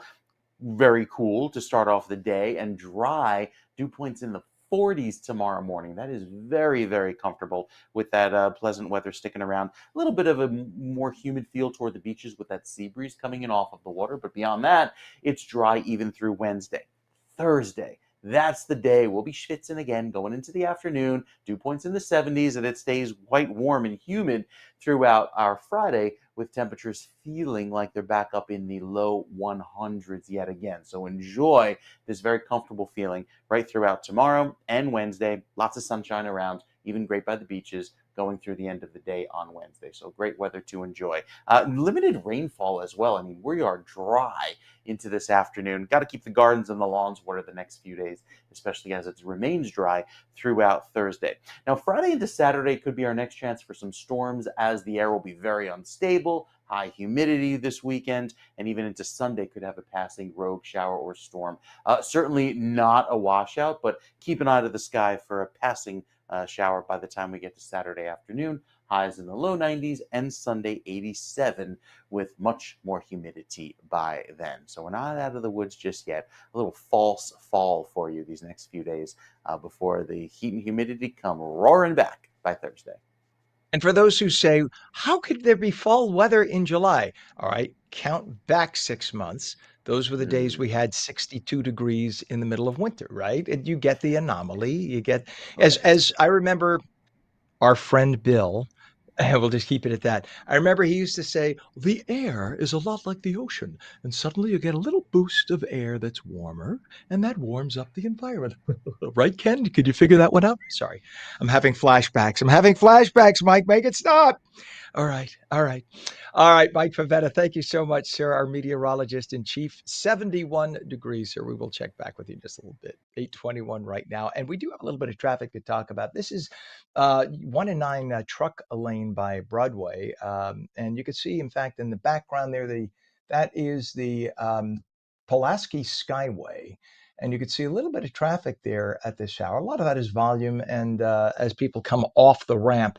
But nonetheless, it's a little bit on the heavy side. We do have a crash, too, on Route 1, not far from there, southbound north of Old Post Road in Edison, with the right lane closed. A disabled tractor trailer on Kellogg Street, eastbound at Marlin Street in Newark, with the right lane blocked. And we have a crash and vehicle off the roadway on the Turnpike northbound, I should say, north of Interchange 4, which is more toward Philadelphia, off the roadway right now on the right shoulder. The Hudson River crossings, we got 25 minutes at the Holland and the Lincoln. Take a look at the upper and lower levels of the GWB, now starting to move pretty well. We have nothing looking. I mean, if you come just beyond that camera, I'm sure you'll see some brake checking, but that's really not bad. Upper level on the right, lower on the left. And we're told it's only 15 to 20 getting into Manhattan. 8:22, and as the race for AI heats up, Google is making another investment in the future of technology. And when your next Uber comes to get you and is a few minutes late, you may not be able to get upset with the driver, because there may not be a driver. To weigh in on these and other topics this morning is brand and digital strategist Fisher, who can be found on X, Threads, and Instagram with the username @Fisher, and through his website, fisher.media. Good morning to you, Fisher. I thought you were going to end it with "Get off my lawn." You know what? I am channeling Bob Grant right now from Talk Radio. That's the way you sounded like you were going to. So I thought that was the next line. Yes, all of it, everything that you said. He used to say, get off my phone. He used to say, get off my phone, not get off my lawn. You had to hang it up. Only certain people of certain age would know what this means. Google plans to invest $25 billion, that's with a B, over the next 2 years in data centers and AI infrastructure across the PJM interconnection grid. What is the PJM interconnection grid, you ask? Glad you asked. It is the largest electric grid in the United States, covering 13 states in the Mid-Atlantic, Midwest, and South, and that includes the Northern Virginia major data center market. The PJM grid is struggling to keep up with the increasing electricity demand driven by data centers and industrial growth. The investment is expected to create numerous job opportunities in the region due to data center construction and hydropower plant modernization. Google will also allocate $3 billion to modernize 2 hydropower plants in Pennsylvania to meet with the rising energy demands of the data centers and of AI. Google signed a framework agreement with Brookfield Asset Management to purchase 3,000 megawatts of hydroelectric power across the U.S., and the investment aims to bolster Google's capacity for AI-driven technologies and cloud computing services, supporting broader digital growth in the coming years and decades. The investment was announced alongside many attendees, including President Donald Trump. This was all last week. Tech executives, energy leaders, they were all at this convention, we'll say, gathering, a group of people, yes, in Pittsburgh last week, discussing AI investment, over $90 billion in investments for data centers, energy, power, infrastructure, and more were announced during the conference. I should have read the next line first. Yes, Google's investment aligns with its broader industry trends, and we've talked about this as other tech giants like Meta, Amazon, Microsoft, they're all heavily invested in AI infrastructure and data centers. Yes, indeed. Okay, well, hey, we were talking about this last week too, that your next Uber may pick you up, but no one may be behind the wheel. Not too creepy. Uber now partnering with another company to bring autonomous driving to a city near all of us. So the question is, if your Uber shows up late, are you allowed to scream at the nothing that's there in the front? Absolutely. Why not? Right? I mean, what's the worst that can happen? It just drives you off We'll a pier. scream I don't back? know. Yeah, well, it could. I mean, if you, not that I've ever cursed at my device on my desk, but it just says I do not appreciate that, and that's the end of it. So it knows how to end a conversation quickly. Yes, Uber. We talked about this last week, and you might have said, "Hey, Fisher, Ken, weren't you talking about Uber and Waymo being together in certain cities?" We did, and this is different. Uber and Waymo are partnering up, but Waymo is still its own company. Will be providing autonomous pickups in cities near you. But with this deal, Uber, Lucid, and Nuro announced a collaboration to deploy robo-taxi services exclusively on the Uber platform starting in 2026. Uber is investing $300 million in Lucid and a larger undisclosed multi-$100 million amount in Nuro to support the robo-taxi initiative. Now, Uber plans to purchase at least 20,000 Lucid SUVs equipped with Nuro's driving technology over the next 6 years. Now, in comparison, Waymo, we were talking about last week, only has 1,500 vehicles, period. Tesla's robotaxi has every Tesla potentially that it's gathering data from in the world. So there's a difference there, but 20,000 SUVs from Lucid is pretty great investment. Nuro is going to provide the level 4 autonomous driving systems. That is the driving system that allows cars to drive without anybody in the driver's seat, anybody trailing. There will be monitors, as there always are, but nobody will actually pick you up. The Lucid Gravity SUVs have a 450-mile range. They're designed with redundant hardware, and they're going to launch in a major city near us in 2026 with plans to expand to dozen markets globally. That's amazing. And just It's the idea coming. that here's my thought. Do you think that you will have a lot of other companies coming out and offering competition, or do you think these companies have such a head start? Good luck with that. These companies definitely have such a head start. And we talked about this last week. I just briefly mentioned it again. Tesla is gathering data all the time from all of their cars, right? So not just robo-taxis, but if you drive a Tesla, it's constantly getting data. Waymo has 71 million miles, I think, driven on those 1,500 cars. That's data. And, so the data, as we've talked about, forever, is the key, right? So they're way ahead. And Lucid actually has not actually been on the road. They've just been testing their cars in their facility in Las Vegas. I think it's just outside of Las Vegas in Nevada.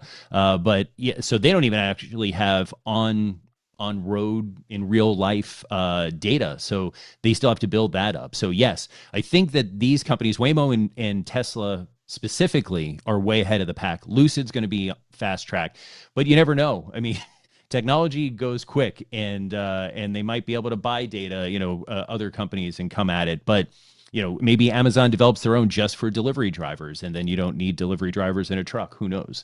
But I do think that these are going to be the at least main three for the next decade.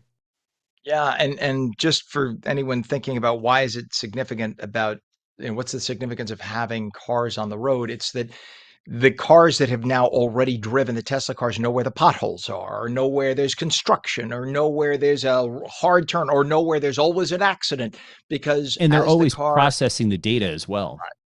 And they're So it's sending that data back. So that data is always absolutely. being accumulated. If they know that at Yes. 8:26 every morning at this intersection, there's traffic, the Hmm. car will know that, and probably the future Uber, Tesla, whatever will know not to go through that intersection because it knows every day at that time there's traffic, etc. Or So, train or uh, whatever the case is, but also more importantly is how each car deals with the issue, right? So whatever version software the car is running, how it deals with a pedestrian stepping in the street quickly, or a kid running across, or a ball, or a dog, or whatever that is. At 37.2 feet in front, a car hit the brakes, and it only was able to stop within a foot. Like it's constantly doing all of that math and all of that processing, in addition to everything that you talked about.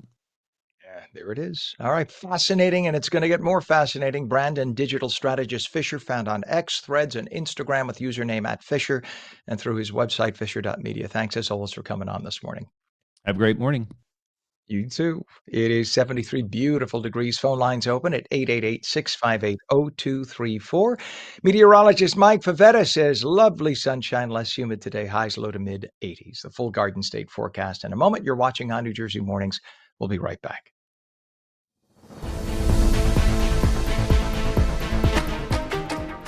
Hi, I'm Jeanette Hoffman, host of Energy Matters. Join me every night at 6 p.m. where we're discussing energy affordability, challenges, and solutions with stakeholders and elected officials. Join me weekdays at 6 p.m. on Energy Matters on ONNJ.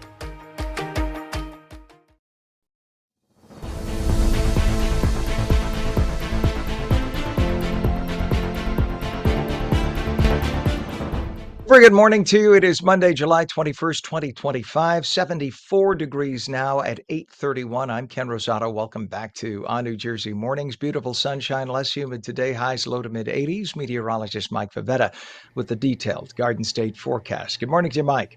Good morning, Ken. We've got a beautiful day ahead, nice and dry air. That refreshing feel will feel very pleasant all throughout today and tomorrow because it's even less humid tomorrow. So you step outside today and go, wow, what a beautiful feeling. And yet it actually gets better into your Tuesday. But it doesn't last because by Thursday, I know the bad news, it's right back to the heat and humidity, oppressive by Friday with highs feeling like they're in the low 100s by Friday afternoon. So some high thin clouds down the shore, clear elsewhere across the state, the visible satellite nice and clear. And down the shore today, your highs climb into the upper 80s at the beaches, mid 80s inland, west of the parkway, staying very pleasant through this afternoon. So even with the heat index really at bay going into tomorrow and Wednesday, we're nice and dry, feeling quite pleasant even throughout Wednesday afternoon. But you'll start to see those numbers tick up into the 90s by Thursday. It gets warm pretty quickly by the end of this week and then feeling like 100 by Friday afternoon. So if you're planning to head down toward the beaches, especially with that 8:22 sunset time, nice and late, I think by Thursday, Friday time frame, yeah, you'll want to find yourself there to stay cool. Even with the water temperatures warming up nicely toward Sandy Hook and toward Cape May, mid and upper 70s this afternoon. Beaches look fantastic, mostly sunny today, or watercrafts to sporting by this weekend, looking great as well. Low chance of rip currents today, and I think that'll also be the case tomorrow with very calm weather in place. So as the front slid through last night, we have the dry, refreshing breeze, reinforcing shot of dry air with the high pressure for tomorrow. Lovely breeze from the north. Then the wind starts to blow from the east, and that first brings up the humidity. Then with the southwesterly breeze on Thursday brings up the heat, and that's what will bring back our oppressive levels of heat, humidity, and temperatures feeling like 100 as soon as Friday. So it gets pretty warm by Thursday, 93 toward the end of this week, 97 as the actual air temperature on Friday. And then I think we do another day of 90 degrees on Saturday before it cools off into Sunday.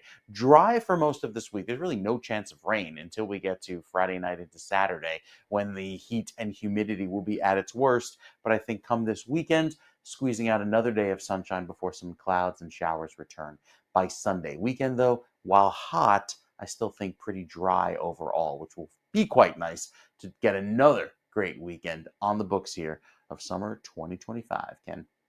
Take as many as we can get. Thank you so much, Mike. We appreciate it. 8:34 right now. We have 73 degrees in terms of traffic. Let's take a look at 287. We have a disabled vehicle, we're told now, on I-287 northbound, south of exit 1, which is US 1 in Edison Township. The left lane of the 4 lanes is closed, and you can see that that's causing a little delays. You can kind of see if you look toward the middle, that's the lane that, as these folks come just past the screen, the lane is closed. So people are trying to make their way over to the right, and that's causing the delays you see right now on your screen. We have a crash on US 1 southbound north of Old Post Road in Edison as well. Well, that's the same accident. That's just the local route causing that. We have a disabled tractor trailer on Kellogg Street eastbound by Marlin Street in Newark. The right lane is blocked, and a crash and vehicle off the roadway on the Turnpike northbound north of Interchange 4 in Mount Laurel. All lanes are now open with the vehicle off to the shoulder on the right. The Hudson River crossings now, the Lincoln and the Holland tunnels are both about 20 minutes into Manhattan. The upper and lower levels of the GWB not moving too badly at all. You can see the lower levels on the left. It's about a 20-minute slowdown. That's just volume you see on your left. And on the right, it's moving quite well. It's about 15 minutes if you take the upper level. 8:35, and this is a topic that's often whispered about, but rarely celebrated with humor and heart. The Third Act is a groundbreaking comedy series, which you can see on YouTube. It tackles menopause, and it's back for a second season that promises more laughs and relatable moments. Check it out. Today we've learned that plant-based cooking can help reduce hot flashes by up to 95%. Oh, now you're talking. We are going to spangle our food for flavor. What the hell is spangle? Like Star Spangled Banner? Yeah, that makes it so much clearer. I am starving here. I haven't had meat in 6 days. Betty the bitch is not happy. Lauren, take a breath. Let it out. And sparkle. Rules of engagement for plant-based cooking are wonderfully simple. No processed food. No alcohol. What is she talking about? Put a cork in. Water is life. It is always the drink of choice. And finally, no caffeine. I hear you. All right. So the dynamic duo behind the show, Jane Hyduck and Sherry Duran, who wear multiple hats as producers, writers, and stars. Their real-life friendship brings authenticity and wit to this irreverent take on midlife. Jane and Sherry, thank you for coming on this morning. Look, in the few seconds I was watching, I'm laughing my ass off over here. It's adorable. I love everything about it, and I love the reality of like the handheld cam. It looks like you're just an extra person in the room watching. So the third act, and I say it's THEE, right? The Third Act has struck a chord with the humorous take on menopause, something that everybody whispers about stupidly. What inspired you to create a comedy series about something like this? Okay, I'll start. Sorry, Sherry. I think I'll take this. Sherry and I have worked on several projects together, and we just continued to work on one that wasn't working, and then I said, let's do something else.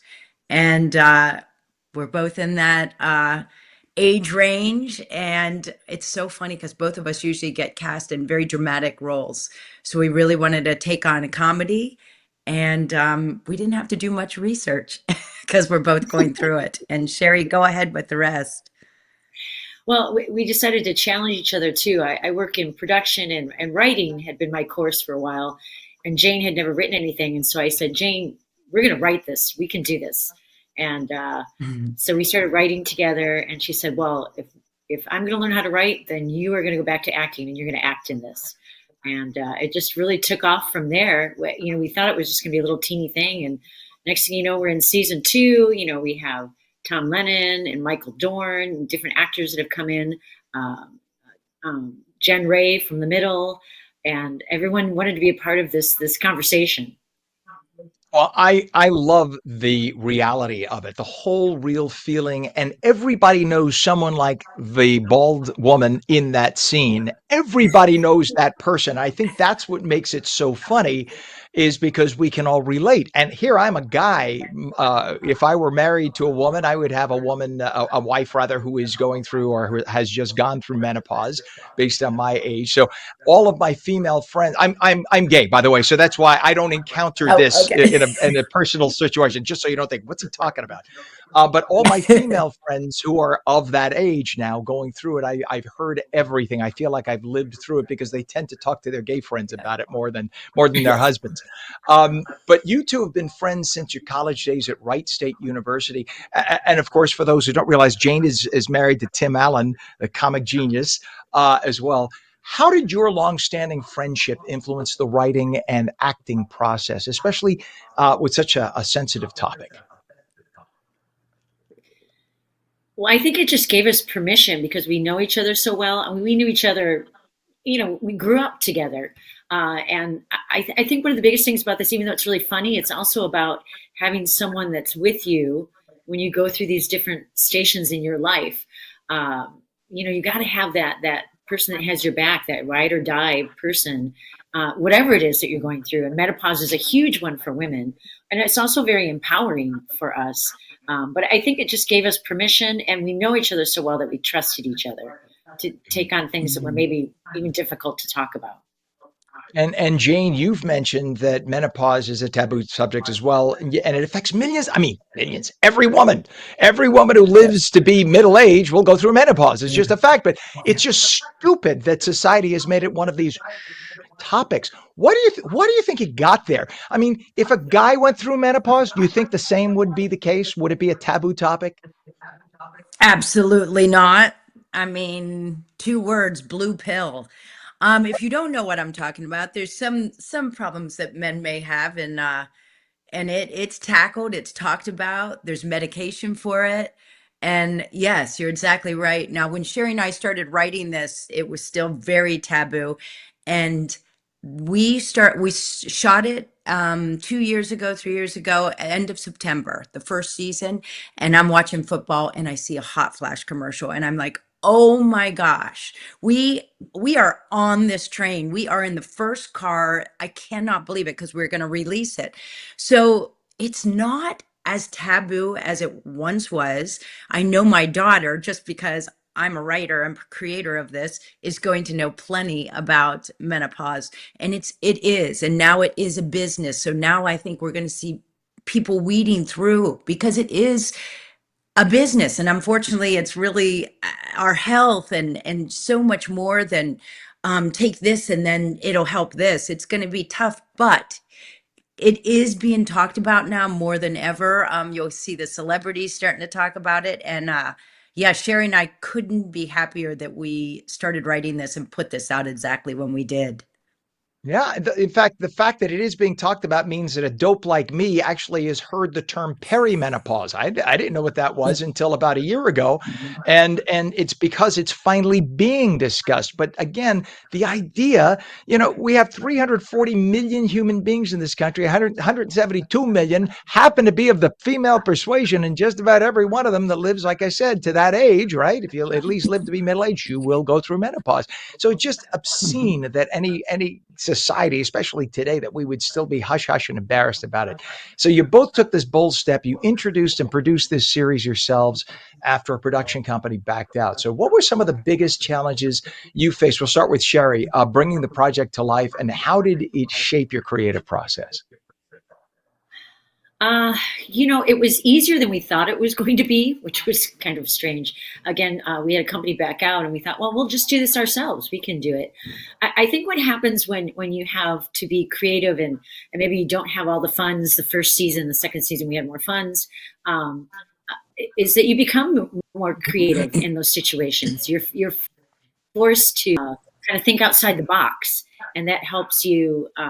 It raises the level of the whole project, whether you know it or not at the time. You're just trying to solve problems. And I think too, I tell people that for me and for Jane, it's so weird that I feel more creative and more in control because of what I've gone through in menopause. It's the strangest thing. If someone had said, "Oh, menopause is going to give you this," I would have been not happening. So, I mean, the thing is, when you write, you usually have to do a little research, but in your case, you are the research, right? So if there's a question, you think, well, what am I feeling? What did I go through? What did my cousin Joe just say to me, right? Am I guessing right here?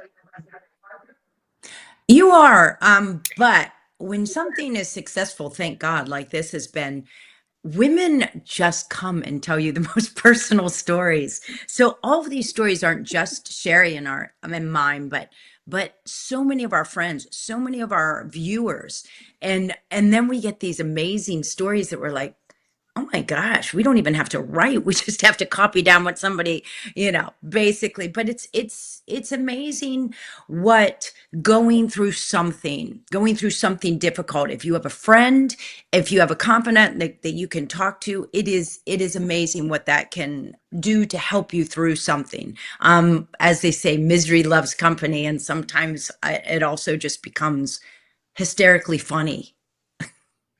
That is amazing. Yes. And going over to Jane too, these episodes are only a quick 2 to 5 minutes. How did you figure out that that's the niche time to get today's audience to stop and watch? Okay, I'm gonna be really honest. There's two things. Me, I'm a new writer, so I was like, yes, there is a challenge in writing something, a beginning, middle, and end in that amount of time. But if Sherry were to tell me I had to write a 30-minute episode or a screenplay, I don't know if I would have tackled that. And then the second one, the very honest one, is money. Sherry and I knew that we were going to produce this. We knew also that after it got out that we'd get so much interest that somebody would be throwing money at us. But for us, it was also about money. It is Sure. expensive to shoot, it's expensive to get, the cast and crew.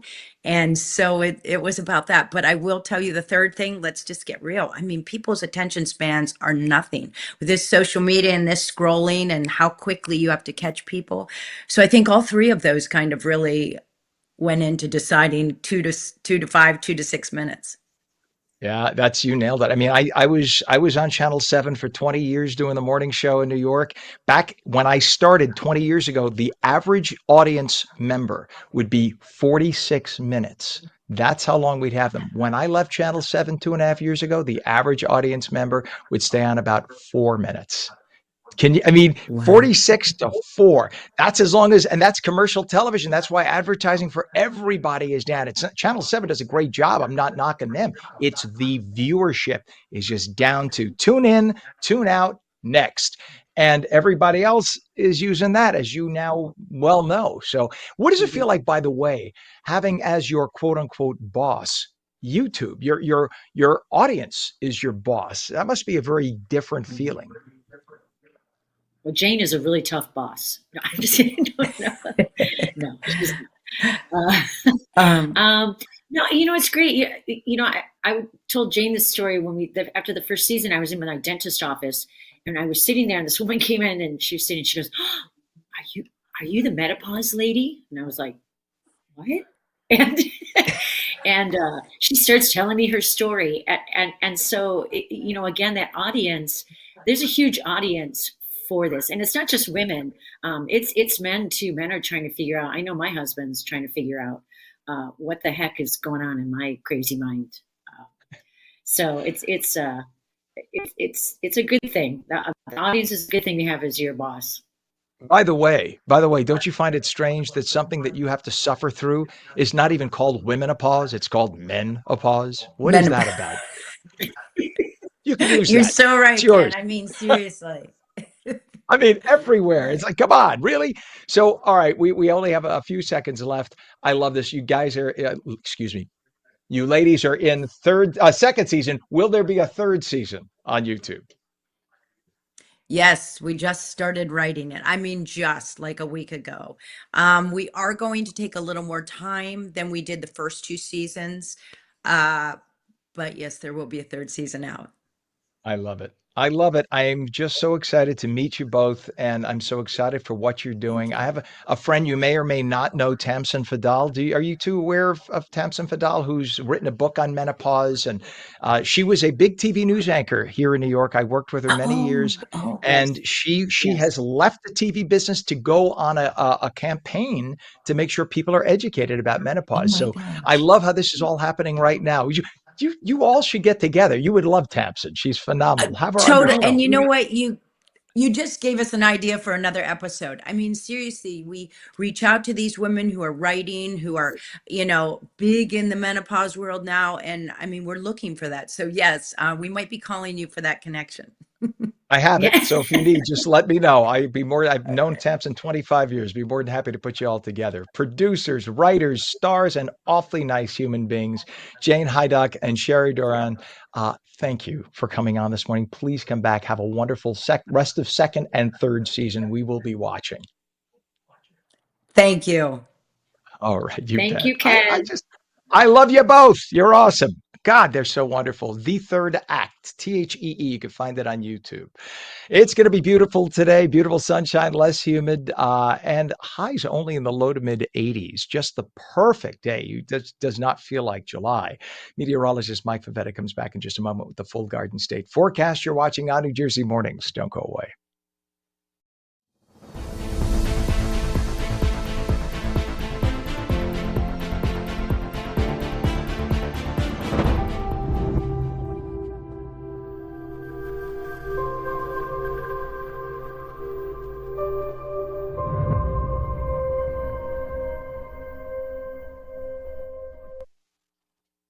Welcome back to On New Jersey Mornings. I'm Ken Rosato, 849, 850. I fibbed. It's 850.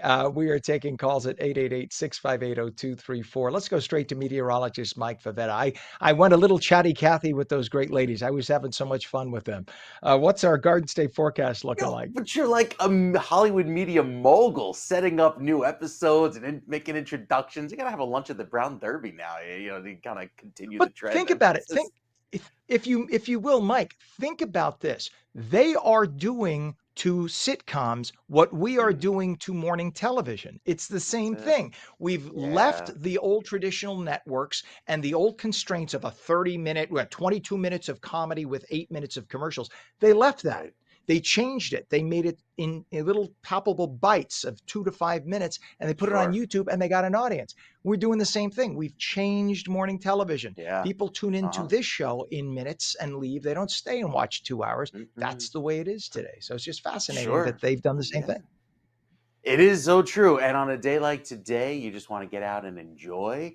Maybe you find yourself standing in line. Yeah, you can pick up the phone and watch those 2-3 minute clips. But overall, it's going to be amazing to enjoy that fantastic weather through this afternoon with temperatures that feel just as pretty as they do today into tomorrow. Highs in the mid 80s down toward the city, back toward the hills, the low 80s for you. Lovely weather all around the state. And air quality, nice and refreshing today. Typically, we see poor air quality after a few days of humid weather. That's only a moderate level down toward the beaches. So clear elsewhere. I think we're good down toward the beaches even today and tomorrow. And we're also doing just okay down toward the tropics. A low chance of this area of cluster of thunderstorms to develop going into the next few days as the Gulf of Mexico stays quiet but warms as we head into August. So speaking of warming into August, the first part of August stays very warm. If you have travel plans out to the Midwest or West, not only dry but hot. Here in New Jersey, average heat and slightly above average humidity and chances for rain. So it's dry this week, right through Thursday and Friday time frame. Temperatures climb into the low 90s on Thursday, upper 90s, feeling like 100 on Friday afternoon, but gorgeous this weekend. Saturday and Sunday, hot and humid weather returns. With that, the chance of an afternoon passing storm. But much like this past weekend, most of the day is nice and sunny and dry. The shore points look great as well. Low humidity through Thursday, plenty of pleasant weather into Friday. And then once we get into Friday afternoon, even at the shore points, it starts to feel warm and humid. Saturday and Sunday see some extra clouds, more humidity, but overall a dry week ahead. So great weather to enjoy if you want to do so. I think it's great weather to get the car washed. Just keep an eye on the plants outside because it dries very quickly with this low humidity and sun. but it feels like fall, Ken. It's going to be nice weather to enjoy until we get to the weekend when it's right back to the ugh with the schwitz. We will put up the proper spelling. Let's post it just so that everyone knows what is spelled like. Yeah. Much appreciated, Mike. Go and enjoy that fall-like weather while we have it in the short time that we will. We appreciate you as always, Mike. Be well. 75 degrees. Oh, it just dropped 73 degrees. So we must have a little puffy cloud going overhead. 73 degrees right now at 8:54. And by the way, in traffic, let's take a look if we could at I-287 at US 1. A lot of traffic building up. We're going through Edison and we see this traffic now. Of course, the one thing I'm suspect of is it looks like they're driving right into sunshine. So when you got the sun in your face, everybody tends to slow it down, and properly so. And I'm wondering if that has something to do with it. Oh, that's right. Thank you, Pam. Pam points out, look at the left side of your screen, Rosato. There is a flatbed with a breakdown. That is probably what people are stopping or slowing by. Thank you, Pam. I'm glad she's awake because I'm not. We also have a crash right now on 295 southbound, south of exit 34, Route 70 in Cherry Hill. The left shoulder and the right shoulder both are blocked. So they have the accidents on either side, but everybody in the middle is slowing down. We have a disabled tractor trailer, Kellogg Street, eastbound by Marlin Street in Newark with the right lane blocked, and a crash and vehicle off the roadway, New Jersey Turnpike by exit 4, or I'm sorry, the interchange 4, Mount Laurel Township. Delays now at the Lincoln Tunnel. 25 minutes, we're told, and that is because of issues in the center tunnel eastbound from New Jersey into New York. So we'll find out what that's about, but nonetheless, beware of that. Holland Tunnel is about 15 minutes across on the upper and lower levels of the GWB. Let's take a look right now where we stand. You could see the upper level on the right, your better bet. We're told that's about 15 to 20. It's 20 minutes solid on the lower level on the left-hand side. Something I want to share with you, something my friend Earl, my very dear friend Earl, pointed out. I don't know if you could see that. I'll do that, Pam. See those? I don't know if you can make out those faces. My camera will autofocus. Every one of those faces, can you hear me? Every one of those faces is a liberal icon that has been on the air between CNN, I'm looking, CNN, MSNBC, ABC, NBC, Fox, and Fox, Neil Cavuto, who is not a conservative, by the way. He's far from it. He's a Trump hater, by the way. He is known for that. All of these people, 9 major broadcast people, all since Trump took office, have gone. And these were major people. You have Jim Acosta, you have Stephen Colbert, you have Neil Cavuto, as I mentioned. You have 2 people from ABC News. On and on and on. They're all gone. And it's amazing, the coincidence. Thank you, Earl, for sending us that. The amazing thing is a lot of them have been just exposed for the frauds that they are. Not all of them, but a lot of them. So it's interesting to see, and it's going to be more interesting to see how the industry continues to shift. 8:56, Governor Murphy signed a law Thursday requiring new drivers to learn how to safely pass pedestrians and cyclists. You come to an intersection, somebody stopped waiting to make a left turn. You are not allowed to squeeze around to the right and gun past them. That is actually a ticketable offense. Why? Somebody might be beginning to cross from the right because they see somebody making a legal left. You are not allowed to pass on the right. If somebody is stopped to make a turn, you have to wait. The governor wants you to be forced to learn that. The unanimously approved legislation updates driver's ed to emphasize road sharing responsibilities, mandating a 4-foot buffer or lane change when passing. This follows a 30-year high in pedestrian deaths with over 200 fatalities in 2024. Well, let me say this, Governor. How much of that do you think has to do with illegal migrants who illegally are driving, or who don't have to take American driver's ed and don't understand the rules of our road? Do you find a coincidence that the fatalities are up to a record high at the same time that sanctuary states like New Jersey have a record high number of illegal migrants, and measles making a comeback? See, people don't put 2 and 2 together. That maybe, I don't want to blame illegal migrants for every wrong in society, but do you find a coincidence in the fact that we have 700,000 illegal migrants in the state? All of a sudden, traffic fatalities are all-time high. Measles have made a resurgence. Whooping cough has made a resurgence. Murder rates are up to an all-time high. Alcoholism, DWIs, all-time high. I'm just saying, maybe you should scratch your head and think, This wasn't a good idea. But the Democrats will never admit that they might be wrong. I'm just saying. It is currently 75 degrees, 8:58. Meteorologist Mike Favetta says beautiful sunshine, less humid today, highs low to mid 80s. And that is on New Jersey Mornings for your Monday, July 21st, 2025. I'm Ken Rosato. Remember, you can stream us at ONNJ.com, Roku, Fire TV, on Samsung TV Plus, Apple TV, YouTube, Facebook, X, Rumble, and Twitch. Just go to twitch.tv/on New Jersey. See you tomorrow at 7. Have a great day.